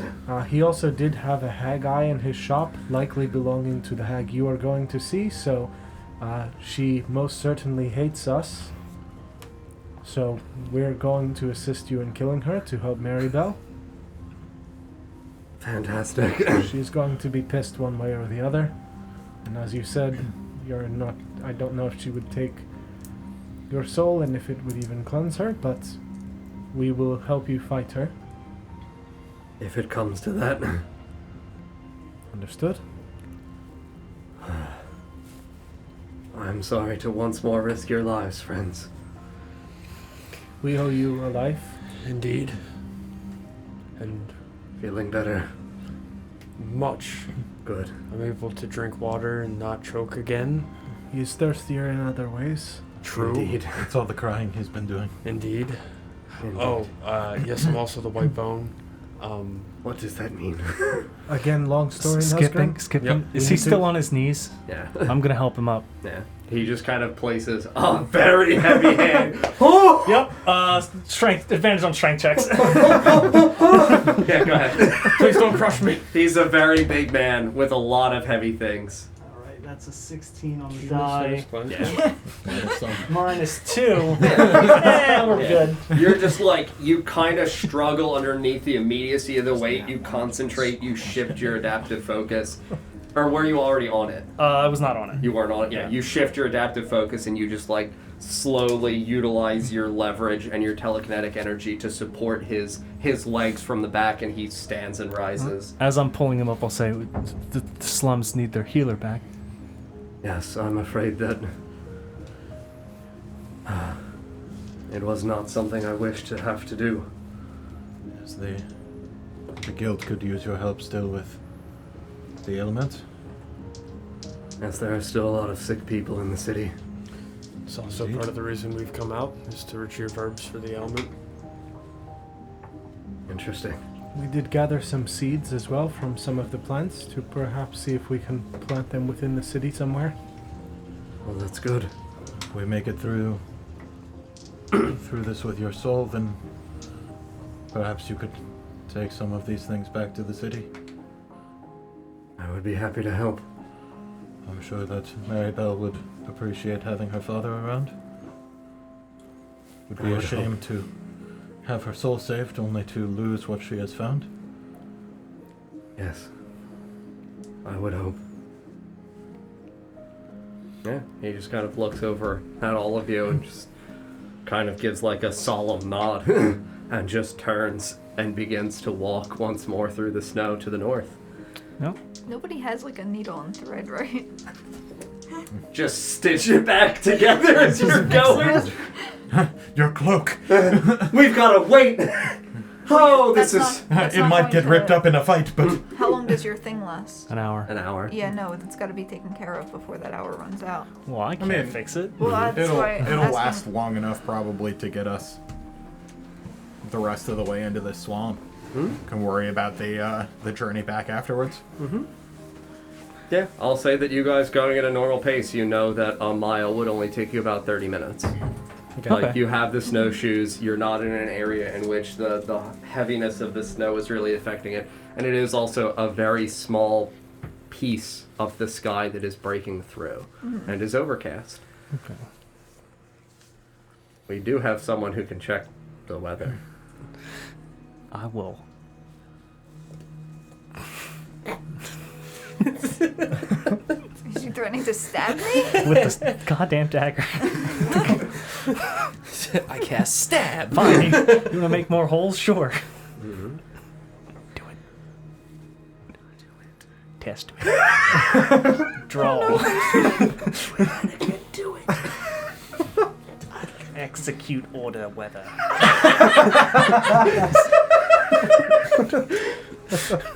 Big iron on his hip. It's up to you.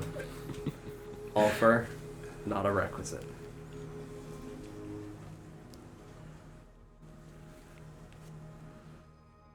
I mean, I need to know if I can use my magic going into this. We'll Yeah, also... Lumo, you have that potion. We'll also reassure you and say that in the 3 hours of journeying, you have not felt any of those similar tugs that the possession has indicated to you previously. And again, you were going north by northeast. You have that potion. I do. Yes, Can you have that at the ready? of course. I'll cast Druidcraft. Mm-hmm. Yeah, and you once more hold your hands out. And you watch as these intense clouds just begin to gather, graying and darkening, indicating, again, a heavier storm in approximately 3 to 4 hours. It remains overcast for a while, and then around 5 to 6 p.m. today, there is going to be a very heavy blizzard. And it is going to last until about 10 p.m. So about a 5-hour blizzard stretching from 5 p.m. to 10 p.m., and then after that, it stays very overcast for the next half a day for the remainder of your Druidcraft. Well, we should at least have cloud cover. It'll make traversing difficult, but we won't have to worry about the sun. All right. Corrin, Yes. should the worst happen to either you or Maribel, know that I will do what I need to make sure that you are able to rest. The both of you. Thank you, friend. Of course. After all these years, rest sounds very tempting. I appreciate the offer, but I will not let Maribel die. Nor will I. Thank you.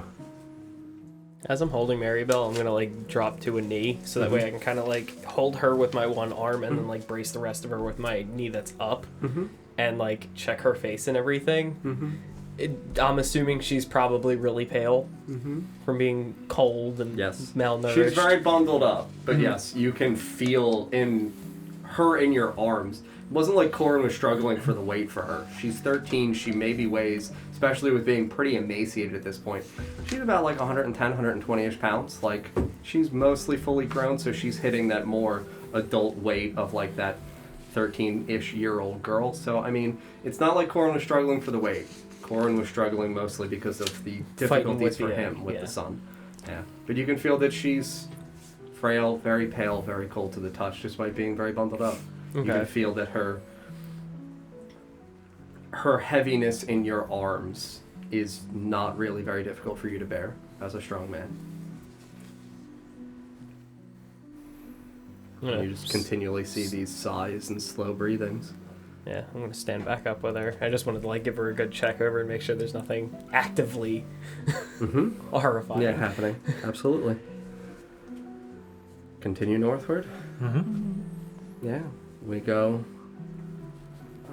about 20-ish minutes until we start to breach into this area of swamplands. You start to see the trees become more sporadically spread, sparsely populated. You hit this area where it swiftly declines from the height of this snow, as though there's these festering, bubbly pools of murky water in the distance as you're hitting this precipice, as you cross this threshold into this strange, eerie, cantankerous, very powerful, potent bog. You look to the sides as you hit this threshold, and you can see that it stretches outside of the existence of your vision for this overcast day, indicating to you that you can see maybe 200 yards, 300 yards in that direction. Sparsely populated trees that look very thin and wiry and twisted. They look gnarled. They look as though they're oozing.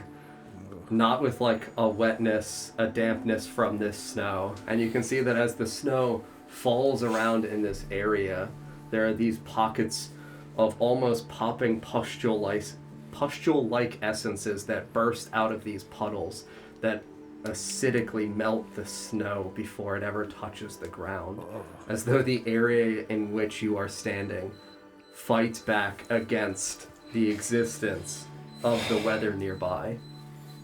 DJ, are you alright? I've played too much Amnesia in the past couple of days. Yeah, It's okay.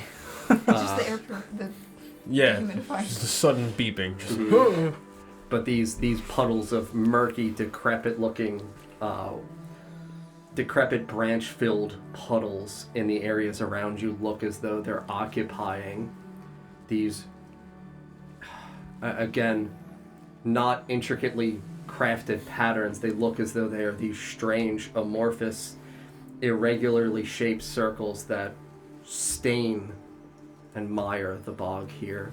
So about 200 yards that way, 200 yards that way, you're able to see about 200 yards ahead of you through these, maybe a tree every 10 to 15 feet, these winding pathways that weave through this area of this bog.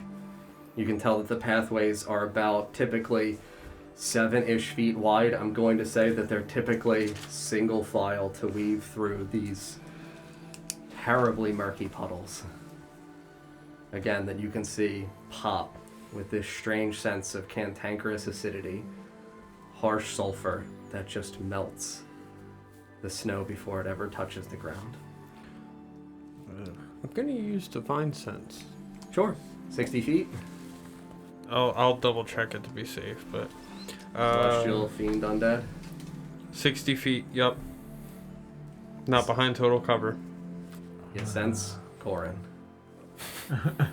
Undead. Right. Vampire. Does it not also reveal? I will all say of that the there words? is nothing else within the 60 feet approximation. Again, you can see the 200 yards out. You don't see anything currently. Okay. Well, Yeah. Corrin, do you know which way? I've never been here, no. At least not this far, and I would imagine still this way. Straight on. Probably. It's clear enough we'll be able to see it. Can you lead us first? I suppose I could. Don't suppose anybody has a handkerchief or a bandana? Sure, I do. Check and see. Could you just pull your cloak over your face? Yeah, I would assume it would have enough of a collar that I could pull it up. Absolutely. I just want to protect my nose Yes. because we're walking through sulfur clouds, and Yes. that's gonna burn my fucking nose. Absolutely, you're able to protect your good old sniffer. The snoot. You gotta protect it. As Wu-Tang Head's going said, back on. protect your snoot. Traveling north, following Vorst. Yep. Well, I'm still carrying Mary Bell too, so I don't know if I should go first. Maybe Nesgrim can go first and you point him in the right direction. Or if you'd like, I could carry Maribel. I probably Maybe think so. Nesgrim could go first. I'm And gonna palm the gem and summon the sword, and I'll go first. That works, yeah. Goggles. Absolutely. Thank you, friend. Absolutely. Please, your walking order, because Corrin would be behind you. So, y'all low, then Corrin. Probably worst behind me. Probably Yep. worst. I'll go behind Vorst. I'll bring up the rear as I always do. Excuse me. I'll be behind Ether. Easier. And then you'll be in front of Nesgrim behind Retor. Very good.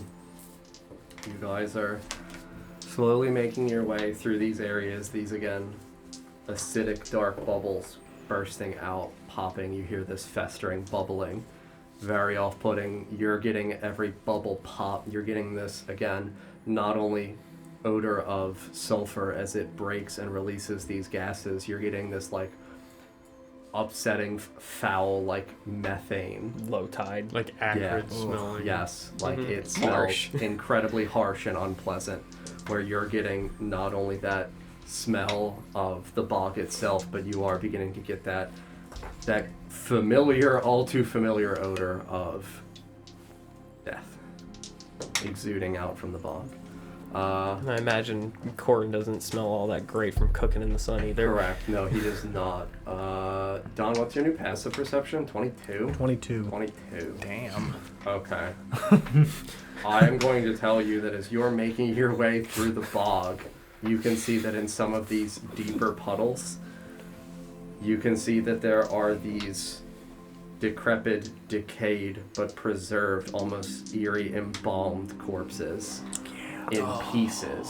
So, like, you see the severed arm outstretched out. I thought that's where this is going. You see, like, half of a face still intact, the other half a skull now flesh-flayed, where there is nothing left on the skull It's just half. like, oh my god! I have so much work to do. I must clear the bog! I gotta be pure. I just want to be pure. Yeah, Ether Starts slowly licking his becoming fingers. pure. Oh god. yeah. Slowly shaving all his hair You're off. winding through. I'm gonna, like, tear up. Yeah. Absolutely. This is the worst thing I've ever seen. Mm-hmm. I'm also going to look down kind of terrified because that looks very similar to the thing I've seen in the past. What's your passive perception? Oh, right. I wouldn't see it. That's fair. 15. Nope. I would not point that out. It is Fair. very murky, dark water. That's the reasoning for why he That's can fair. see it. He's able to make it out.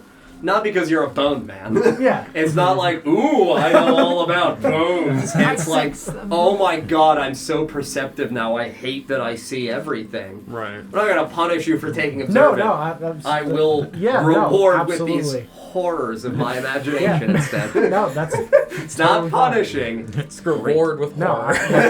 I as a player, I love Yeah, that. That's absolutely. great. Ether's like actually crying. Yeah, absolutely. I was just thinking about those too. Mhm. Like bogs. I'm like, what happens in real bogs? I'm like, oh yeah, that happens. Yeah, in Yeah, bogs. bog mummies. Yeah, That's a real bad, thing. Bad times. Real bad times. Lawrence, please, as the party member leading the party, I'm going to ask you to make a dexterity saving throw. You got the goggles, so I'm going to give you advantage. Just in terms of being able to continuously keep sure footing through these winding passageways. It's an 11. An 11? Yeah. I'll say that as you're going through one of these winding passageways, you begin to feel that beneath your feet, beneath your boots at the soles, you can feel that the water is kind of like softening the ground here to where you can feel that it's becoming a little bit sticky, a little bit muddy. Your boots don't catch where you're getting stuck. It almost feels like sludge that separates. So, you know, like the visuals of a mudslide? You step in a pocketed area, you elevate your foot out, you get that stick, and that sludge just like tar slow creeps down into the bog. You get that really satisfying but upsetting kerplunk as this sludge just into this festering bog, and you see this bubble rise out from it and burst. Those are good noises. Thank you. Yeah, but you're safe. No difficulty in terms of just an awareness of, it's dangerous to even walk here. Watch your footing as we continue. I will say that as the individual with the goggles, in terms of how efficient your vision is, after about 35, 40-ish yards, you're able to see through this kind of winding, awkward bog grove of gnarled trees, in the distance, this rising set of smoke columning out of this pinnacle of a chimney that you're able to see, of this decrepit, green-stained, mossy chimney with these pieces of attached straw kind of bursting through the area in which the sealant of like the caulk that is utilized to seal the bricks together kind of break through. Yeah, the mortar. Thank you. I see smoke. You see smoke. A dark, kind of charcoaly, blackish smoke exuding out of this chimney as you begin to cross through. And point to it as we keep approaching. And we continue to approach. The cottage doesn't have chicken legs, does it? No. Okay, good. Okay. Not yet, buddy. That's Not yet. Point it out and continue walking.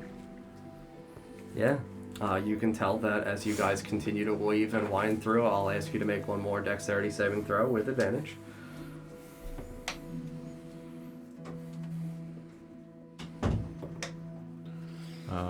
Higher one's a 19. 19? Yeah. This one, as you step, your foot once more kind of sinks slightly into the muck right here at your foot.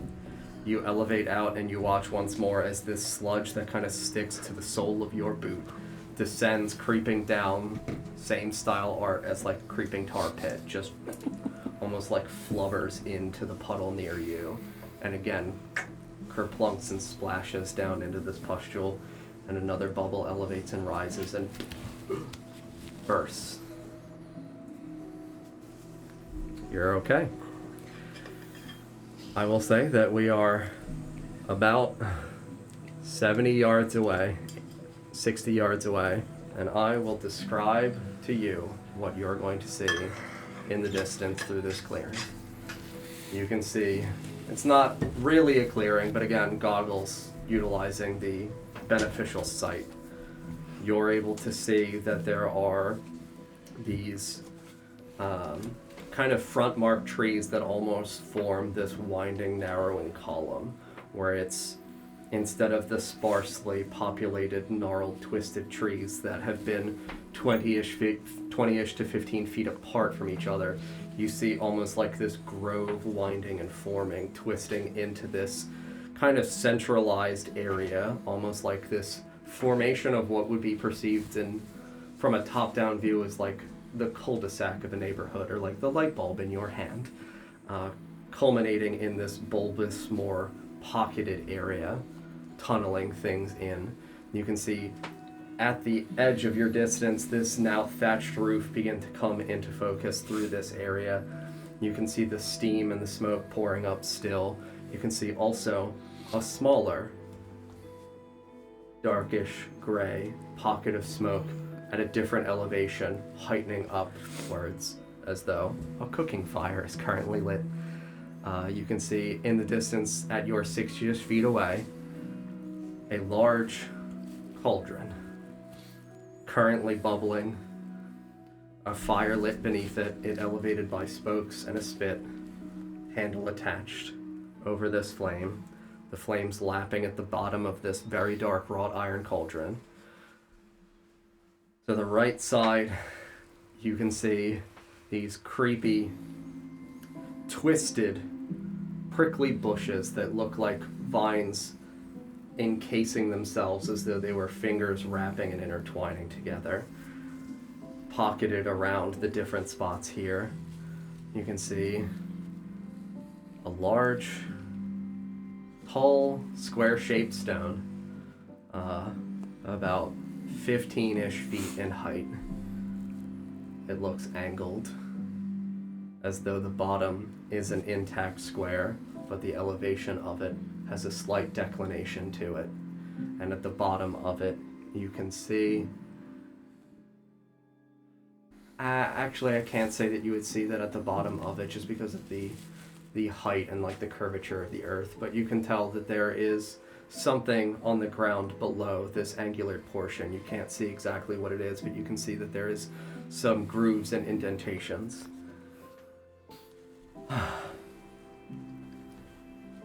And you hear, in the distance, this very soft, echoing humming.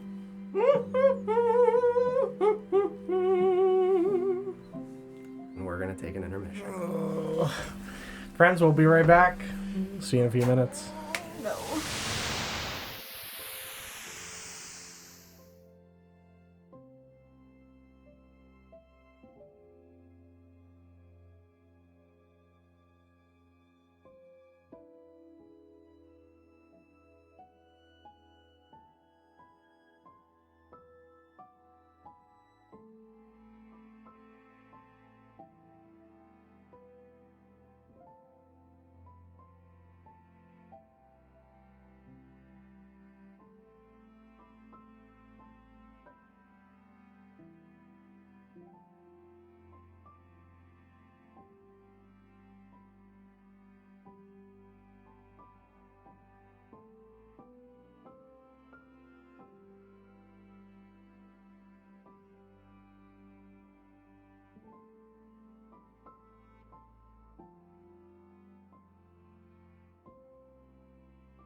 Welcome back, everyone. Where's my phone?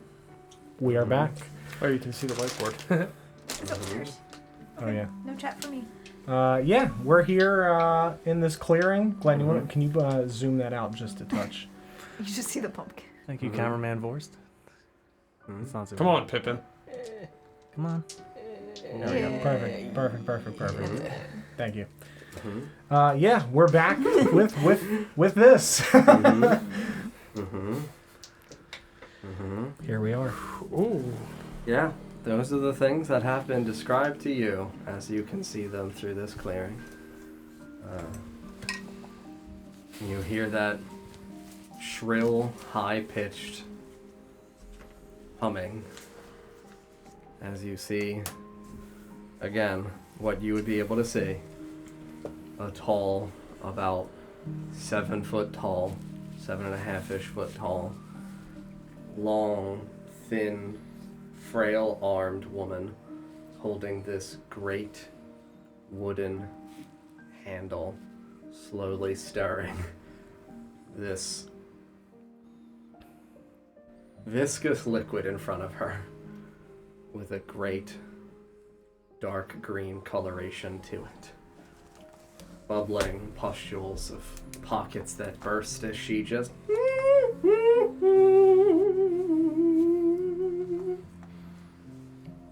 She seemed to notice us at all.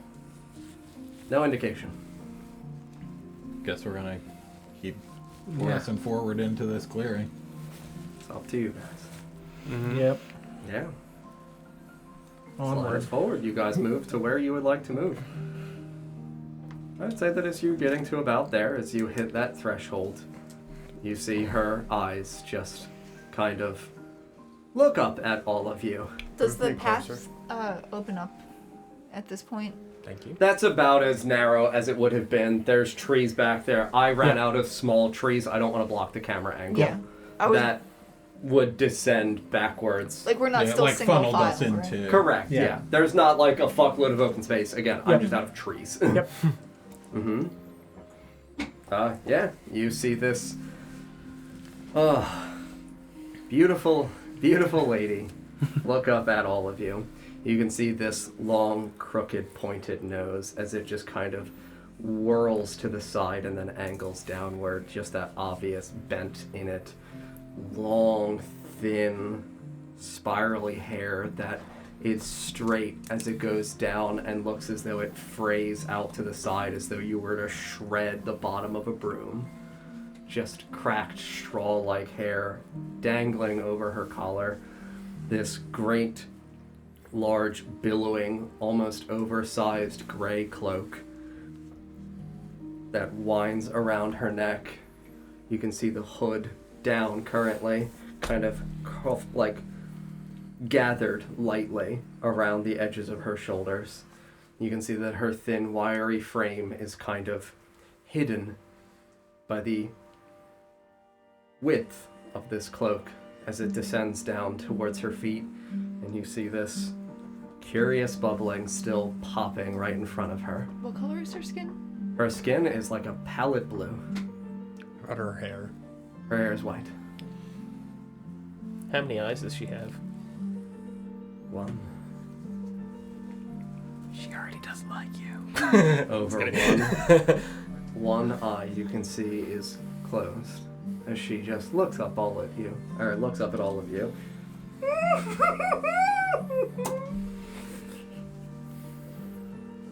And she just softly twirls her fingers towards herself. Don't be strangers. You seem like you're expecting company. Figured I'd make a meal for us all. I'll keep moving forward. I'll walk forward as Yep. well. Yep. Keep formation, yeah. Indeed. Mm-hmm. I'm going to stay at the side, though. I would probably start to walk more to the side then. Yeah, There we say, go. I don't want to be in a straight line. Yeah, you guys fan out slightly as you begin to approach her. She just continues to stir. You watch as she's stirring and you can see, you know that sensation when you're stirring something and you hit a very large chunky object in it and you can see that it like veers to the side slightly as it clunks against something dense and obviously quite large in here. How big is this pot? It's a potato. Oh, I mean, it's bigger than that indication. Stew. It would be a large pot. It's like 7 by 7. Oh my Feet? god. No, I'm kidding. Yes. Actually, though, I'm not kidding at all. It's fucking massive. That's why she's very What a roller tall. coaster. How do you get that thing out here? You roll it. Carefully. No, magic. It's like this, except nothing like Yeah, this. no, it's genuinely like we don't have a very large cauldron of that That's size. fair. I didn't want to use a well because I did want to maintain the semblance of the visual of the cauldron. But like, it is about between 5 by 5, 7 by 7, approximately It's that taking size. up that entire square. Correct. Damn. Yeah, that Jeez. entire 2 by 2 that is occupied by that cauldron. Wow. Yeah, tall lady. Mhm. Mhm. Mhm. I don't really think this far ahead. I can tell. Any reaction from Corrin as we approach? Yeah, I mean, Corrin just kind of looks at her disdainfully, and she's just smiling at him specifically as she stirs. Family reunion, it seems. Our daughter, then? And she just kind of takes one hand off this handle of this ladle and points at Mary Bell's body in your arms. Squeeze her a little tighter than I'm holding Oh, her. fuck, I don't like this already. Is this? That is what we're here to talk to you about. A conversation. Mm-hmm. Hopefully. Pleasure. It's all mine. Yeah, what's up? What's up? It's getting weird. I'm sure I know what I'm it about to will be. offer her. All Take too him. pleasurable. We don't need him.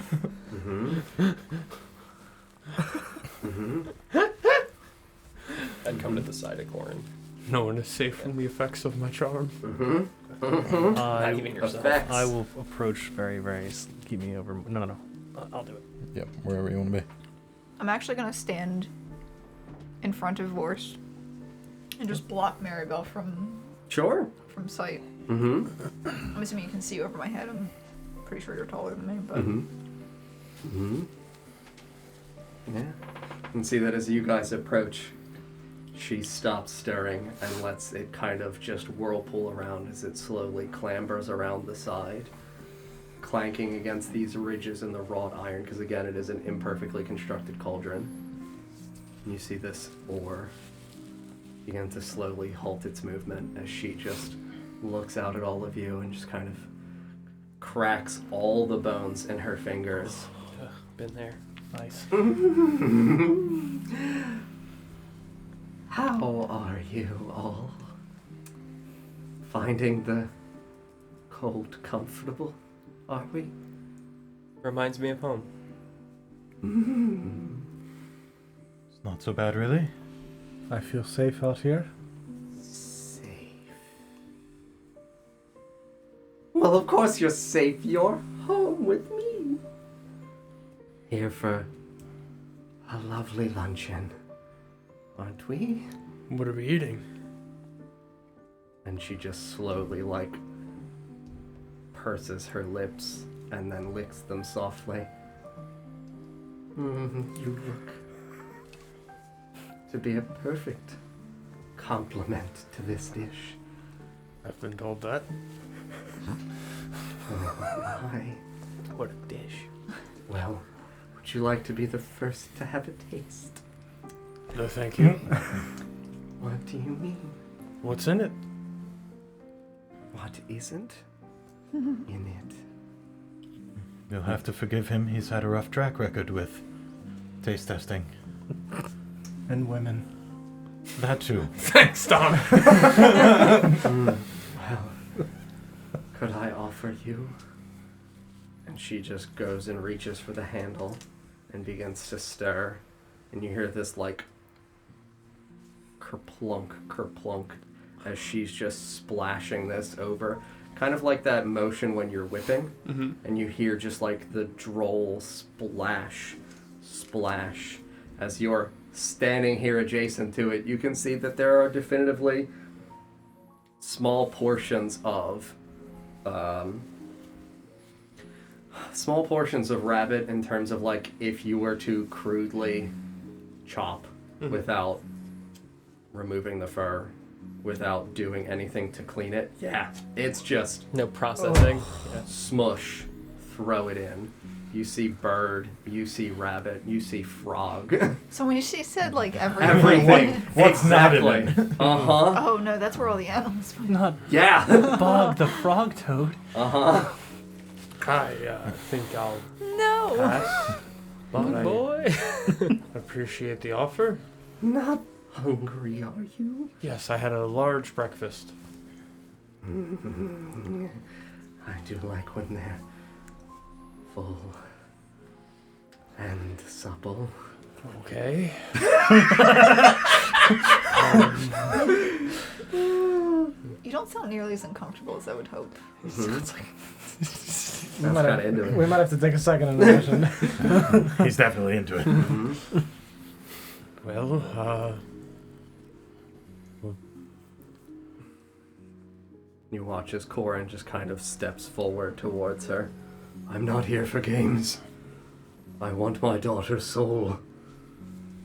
And I want it now. And you see she just kind of like slowly turns her one eye without moving her head from looking in your direction. She just cross-eyes over towards Corrin, like unnervingly. It gives you that same twitchy sensation that the eye absolutely did in the jar. And Corrin just is staring kind of steadfast at her, and she just smiles in your direction. And then her head slowly begins to turn to catch up with her eye, and she centralizes her vision on Corrin. I believe that's my daughter now, sir. And you see him just kind of struggle to contain that bridling rage inside of him. I'm gonna walk around to like the side of Corrin to just keep Maribel close to him.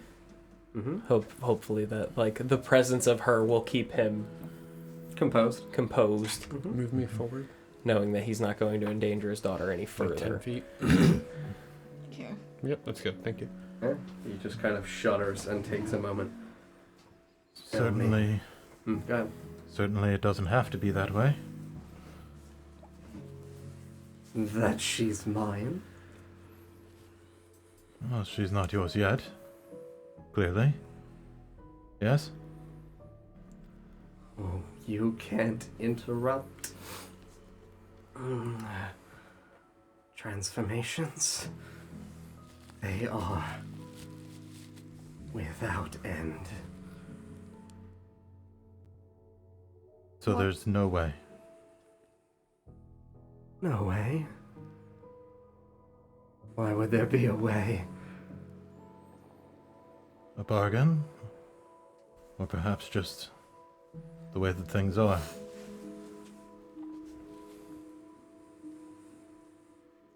She just kind of slowly licks her lips again. I do always fancy what people are interested in exchanging for something else. However, the third of a coven is quite alluring. Would be hard to pass up on her. Would she be the third? For my coven, yes. Are you sure? Yes, Mr. Ethier. Oh, God. I am ever so certain. So there's another. A sister of mine, yes. What happened to the third? There is no third yet, sir. That's why I want the girl. Oh, so desperately to be under my supreme supervision. She will be quite content with me. And where is the other? home? She won't be joining us. No. She has other business to attend to. Other people to gather. I don't think so. No? Interesting. Where is home? Around in the woods. It's all ours. Mr. Ethier. She just kind of grievously, grins in your direction. I did ever so love that foolish man. Is this how it happened to you? Happened to me. Well, you were made, yes? Perhaps long ago. There is nothing but this for me now. Oh, you don't remember? I'm sure there's fond days of growing up. Learning your ways of now. Oh, I'm quite fond of things as they are now. But you don't long for those days of spry Youth. activity?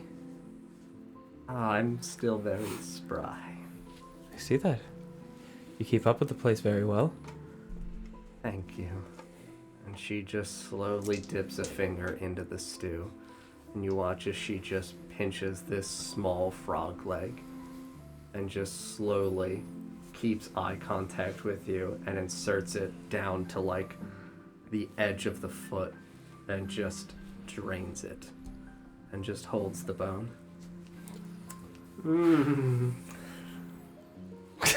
We're getting there, but I think it could use a bit more meat. You said it's green? Mm-hmm. Like a bright green, or like the kind of color of when you mix everything in your cabinet together and then throw some spinach in there. Kind of like that green, Yeah. the latter. She just tosses the bone to the side into the snow. Or sorry, into the little bit of muck that's here by her.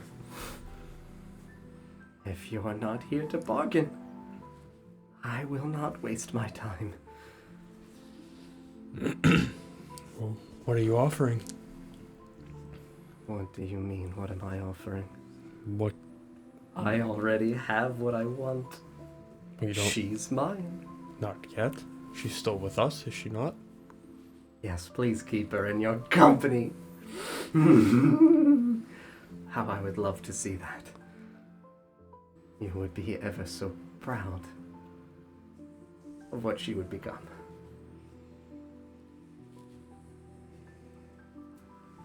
Is there nothing you want in exchange?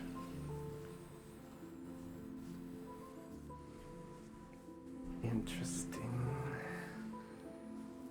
Very interesting to see you out here in the cold. Not smelled you in ages.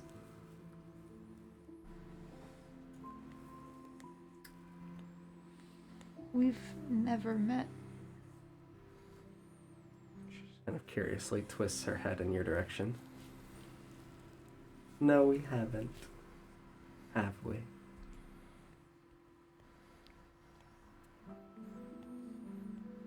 She just kind of grins very tightly, curling around the edges of her mouth. Where are you from? From? She just kind of looks up at the sky around her.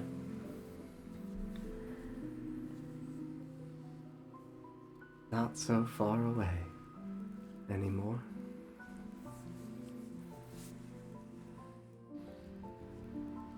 So close, aren't you? Becoming.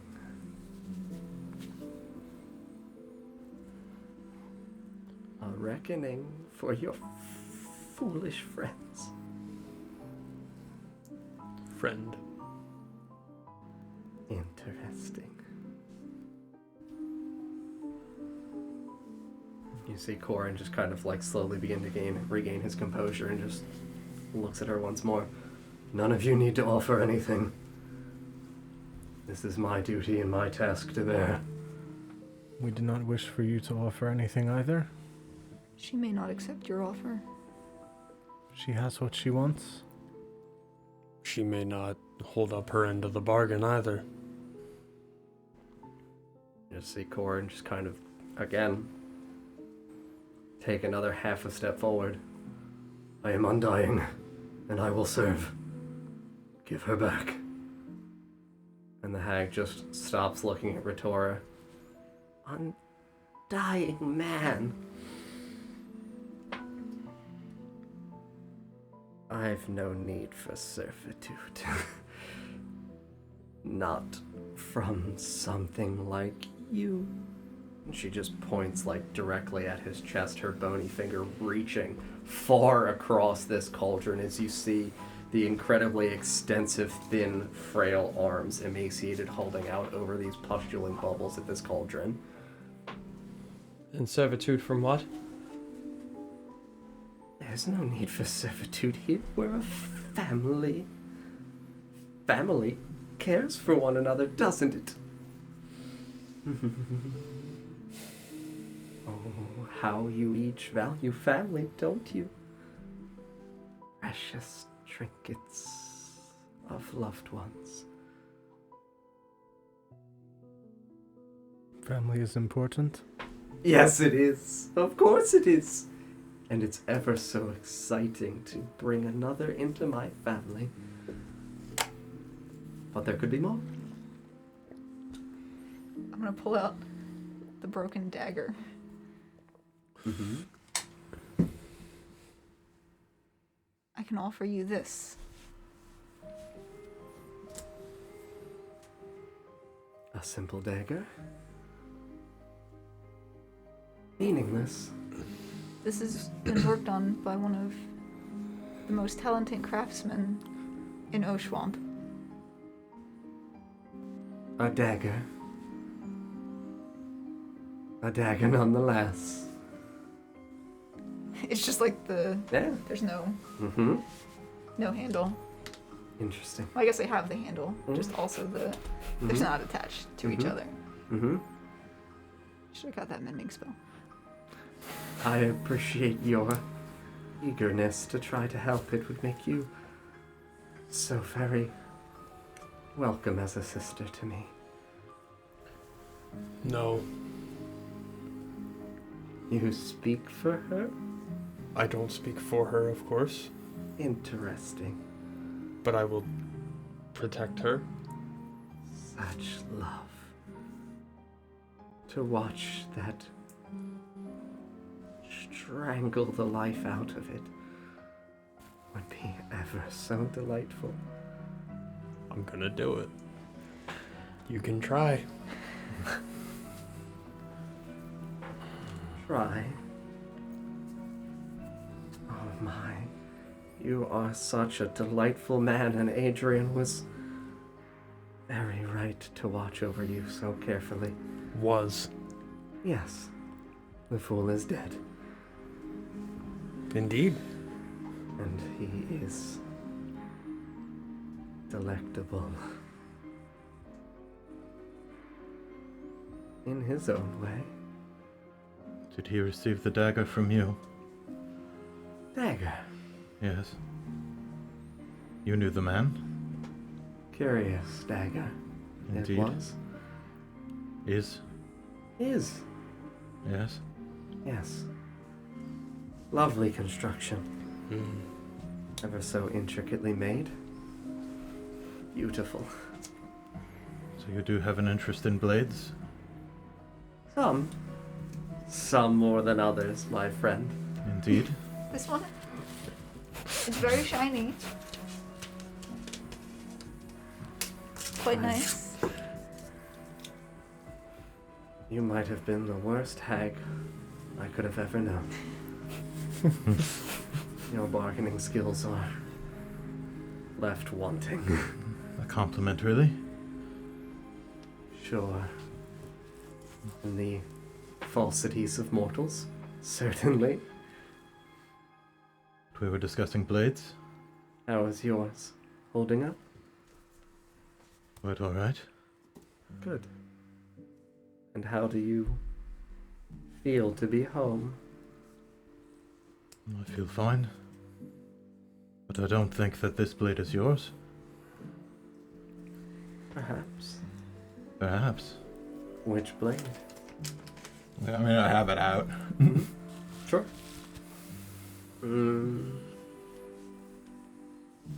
A gift, but it seems that perhaps you're a mediator. Of sorts. Sometimes I am asked to do things by powers transcendent of mine. And I am want to uphold my end of bargains. No one would transact with me should I lose my reputation in the woods. Why give me this blade? Why? Indeed. For this very moment, my good sir. For this one. Of course.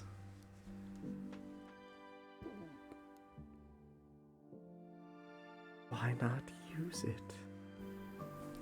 If you're here to halt wickedness before it grows and rots, why not halt it?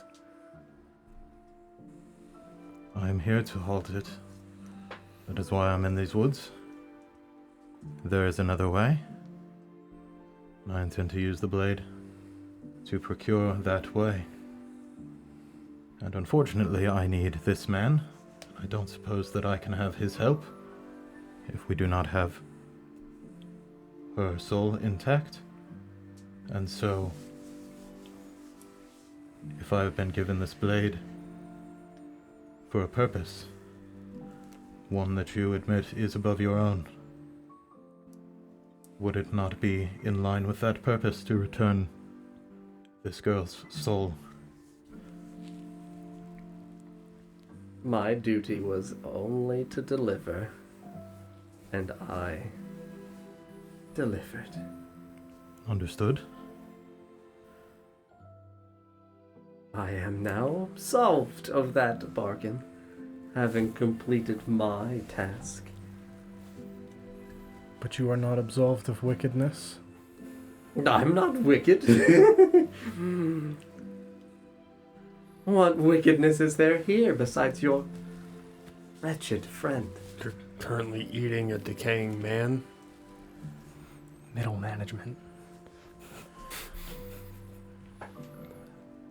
Is that wicked? I think we would all agree, yes. That's It's pretty wrong. It's gross. You consume know the if dead, it's- do you not? Dead, yes, not rotting. Well, there's nothing rotting in here. Adrian was not rotting. Oh, no, Adrian's not in the stew. Simple man. Simple man? You call me a simple man? And Cholesterol. she begins to turn to walk away towards this side of her house. Where the pumpkin is? Yes, where the pumpkin. To the pumpkin. Mhm. As she walks away into her mind, I'll say, "Can you fix her?" You just hear a soft chuckle out loud as this woman turns and begins to step away. Fix. She's not yet fixed from her limited mortal flesh. She will be so much greater soon. Like me. Continues walking. You value family, yes? Of course. You say that you're not wicked, yet you are breaking up this union of a family here. Removing this man's child from him. He can come visit whenever he likes. It is only right for a bird to leave the nest. Would she be the same? Continues walking. You hear as you call out to her, would she be the same? And what is me? As herself. Would she not be changed? Of course, she'd grow up. I'm gonna hand Maribel to Ether and approach. Approach the hag. Yeah, like to the edge of the cauldron. Like Okay. walk after her, but like Sure. at a distance. Yeah, she's around that edge now. You wish for family? I have none of my own. They are gone. Perhaps you could give this child back to this man, so that they may be a family again. In exchange for... What is it that you want instead? I would love for my coven to be complete, and you have only one suitable candidate besides the young girl. Am I not suitable for you? You cannot be like me. Forgive me, it's a lady's duty. Who is your other sister? My sister? The second of your coven? Oh. Well, I believe in names. I simply call her sister. I'm gonna take the Desiel's teacup Uh-huh. out of my bag Mm-hmm. and just toss it to the ground in front of her. Yeah, she's turned away, so I'll say that you're able to throw it in the area right behind her. And you hear it just kind of like clank as it hits a small pebble in the muck near her feet. And she just kind of pauses. And she doesn't move. And I'm going to say, because you guys aren't looking at her, you're not going to see, but that one eye darts to the side and down and fixes. And you watch as she just points at it. No. No, no, no. No. That was not nice. Was it, sister? She is not your sister. She will be. Won't she? Ritora, you will not be. You are such a good person, aren't you? You would give anything to do the right thing. Can't stay quiet, can we? You can do the right thing for the wrong reasons. Can we? And you watch as this teacup just kind of lightly illuminates and elevates out of the muck and slides over towards her hand, outstretched, resting in her palm. Perhaps you would like to have a drink with me inside.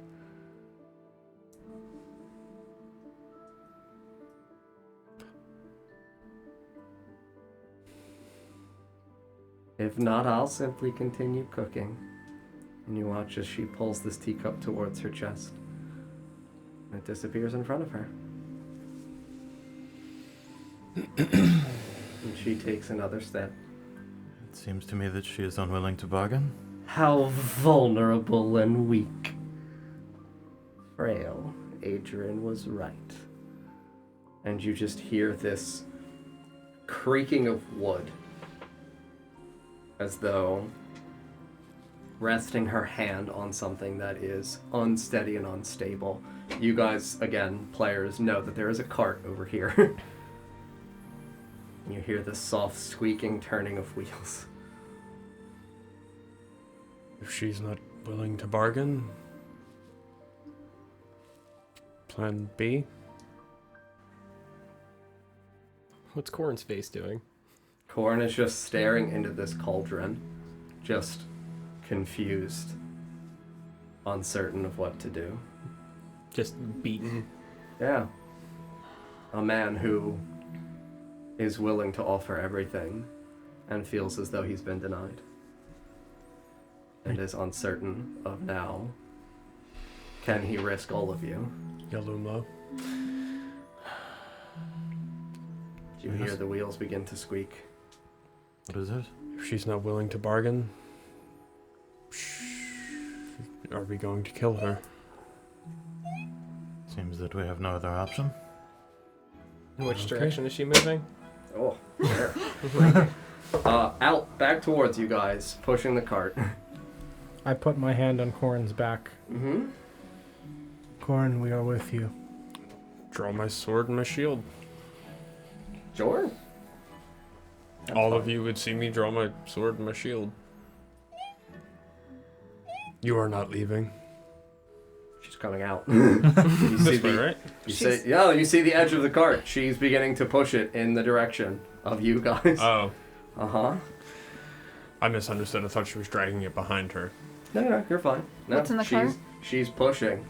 What's in the cart, you say? What is in the cart, you say? Oh my. You see, stretched out over the edge of the cart, what looks like a severed pale arm, kind of loosely hanging as it's toppled, a small burlap-like... Palm up or palm down? Palm down. Okay. A small burlap-like tarp over it. You can see that the tarp is kind of clinging to this feminine form beneath. And you can see that there are blood-stained kind of like patches that kind of cling to this body.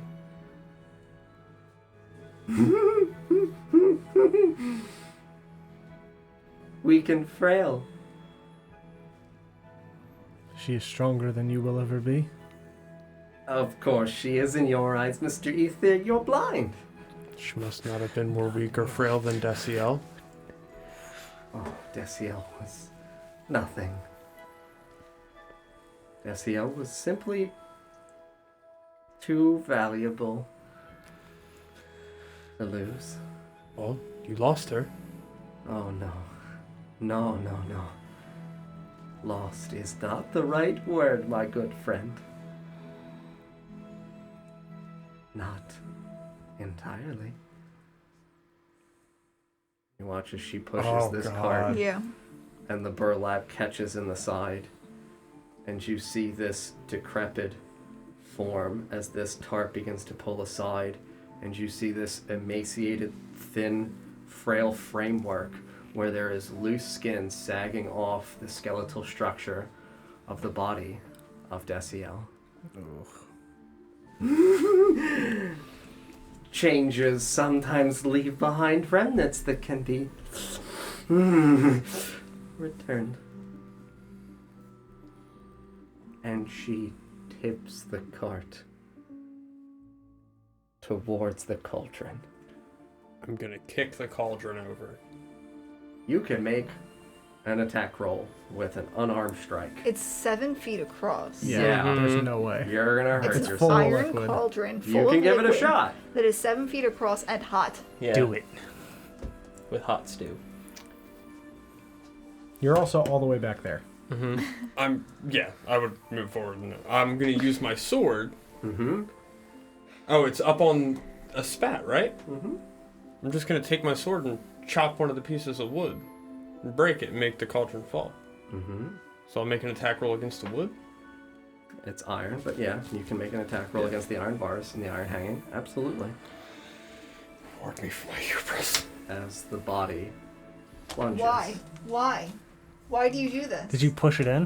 Why It's do not you- a nat 1. Yeah, but you could have just not said it, and I'm sure it would have been a better roll. It's a 10 to hit. 10.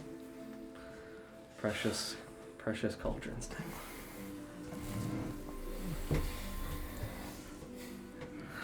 Yeah, you clang against this heavy, dense, wrought iron bar, thick, and your sword just clashes against it and reverberates slightly in your hands and bounces backwards towards you, and she giggles at you as this lifeless husk of Desiel plummets in. And you watch this bubbling begin to form into this triangular shape, bubbling out, bursting. And she looks at each of you.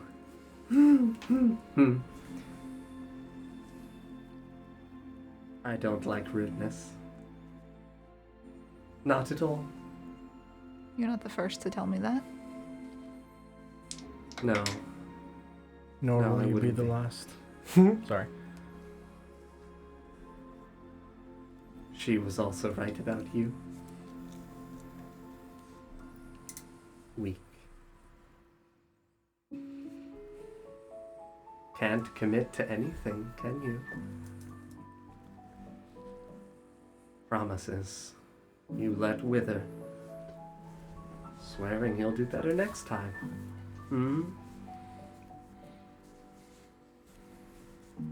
There is no next time now. You watch as the cauldron begins to bubble over, spilling out this horrific green liquid. Hits the lips and it begins to sprawl down the sides. I'll say into her mind once again, don't be a fool. Bargain. Return the girl.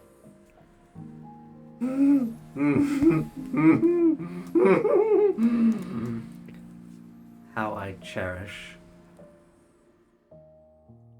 the hubris of a man who thinks he knows where he is, when this is my home. And you all feel this sudden chill whip around you. Kind of like this vortex from this cauldron emanating outwards. Kind of spiraling. You see no wind. You just feel this sudden sensation pulling at the back of your body, as though a tempest is forming inside of this cauldron.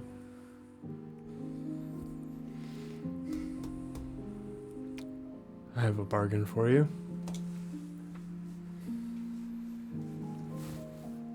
Well, not so much a bargain, I suppose, as a choice. Of course. The girl's life, or yours. How callous. When we arrived, you said you wouldn't waste your time. You've already wasted more than I was willing to part with. Consider my kindness concluded.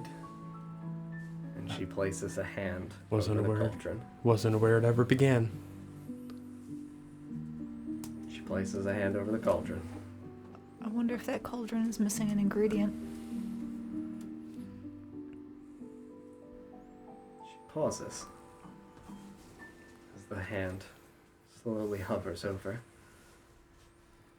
And what ingredient do you have to add to this, my dear sweet sister? Your blood. Not yours, hers. But Yalumlo, do you have that bottle I gave you? I do, yes. I think it might go quite nice here. If you insist. Grab the bottle from. Sure. Be my guest, darling. I'm certain it'll go exactly as you intend.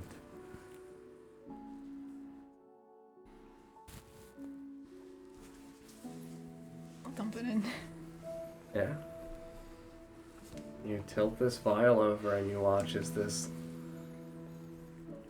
light liquid pours out, contacts the surface, and you watch as it forms that different viscosity kind of film over the top.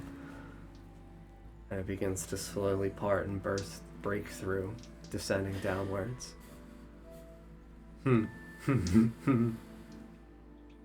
Thank you, dear. I will absolutely need a nap when I'm done with you. And she reaches into the cauldron. And we will end there. Oh boy.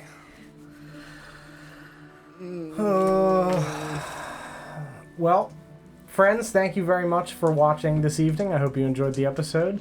We will be back next Tuesday at 7 p.m. Eastern Time for the next episode of the City of Oshuamp. Coming up this week, we have the Lost Kings of Edoras on Friday at 7 o'clock Eastern Time, and the Veiled Forests of Orvigo on Sunday at 5 o'clock. If you're new here, make sure you follow so you can find us again. You can go to our website, NotGreatRPG.com. We really appreciate it. Hope you guys had a good time, and we'll see you next time. Good night, Bye, friends. Good Happy night. Halloween. Bye. Yeah, happy Halloween. Happy Halloween.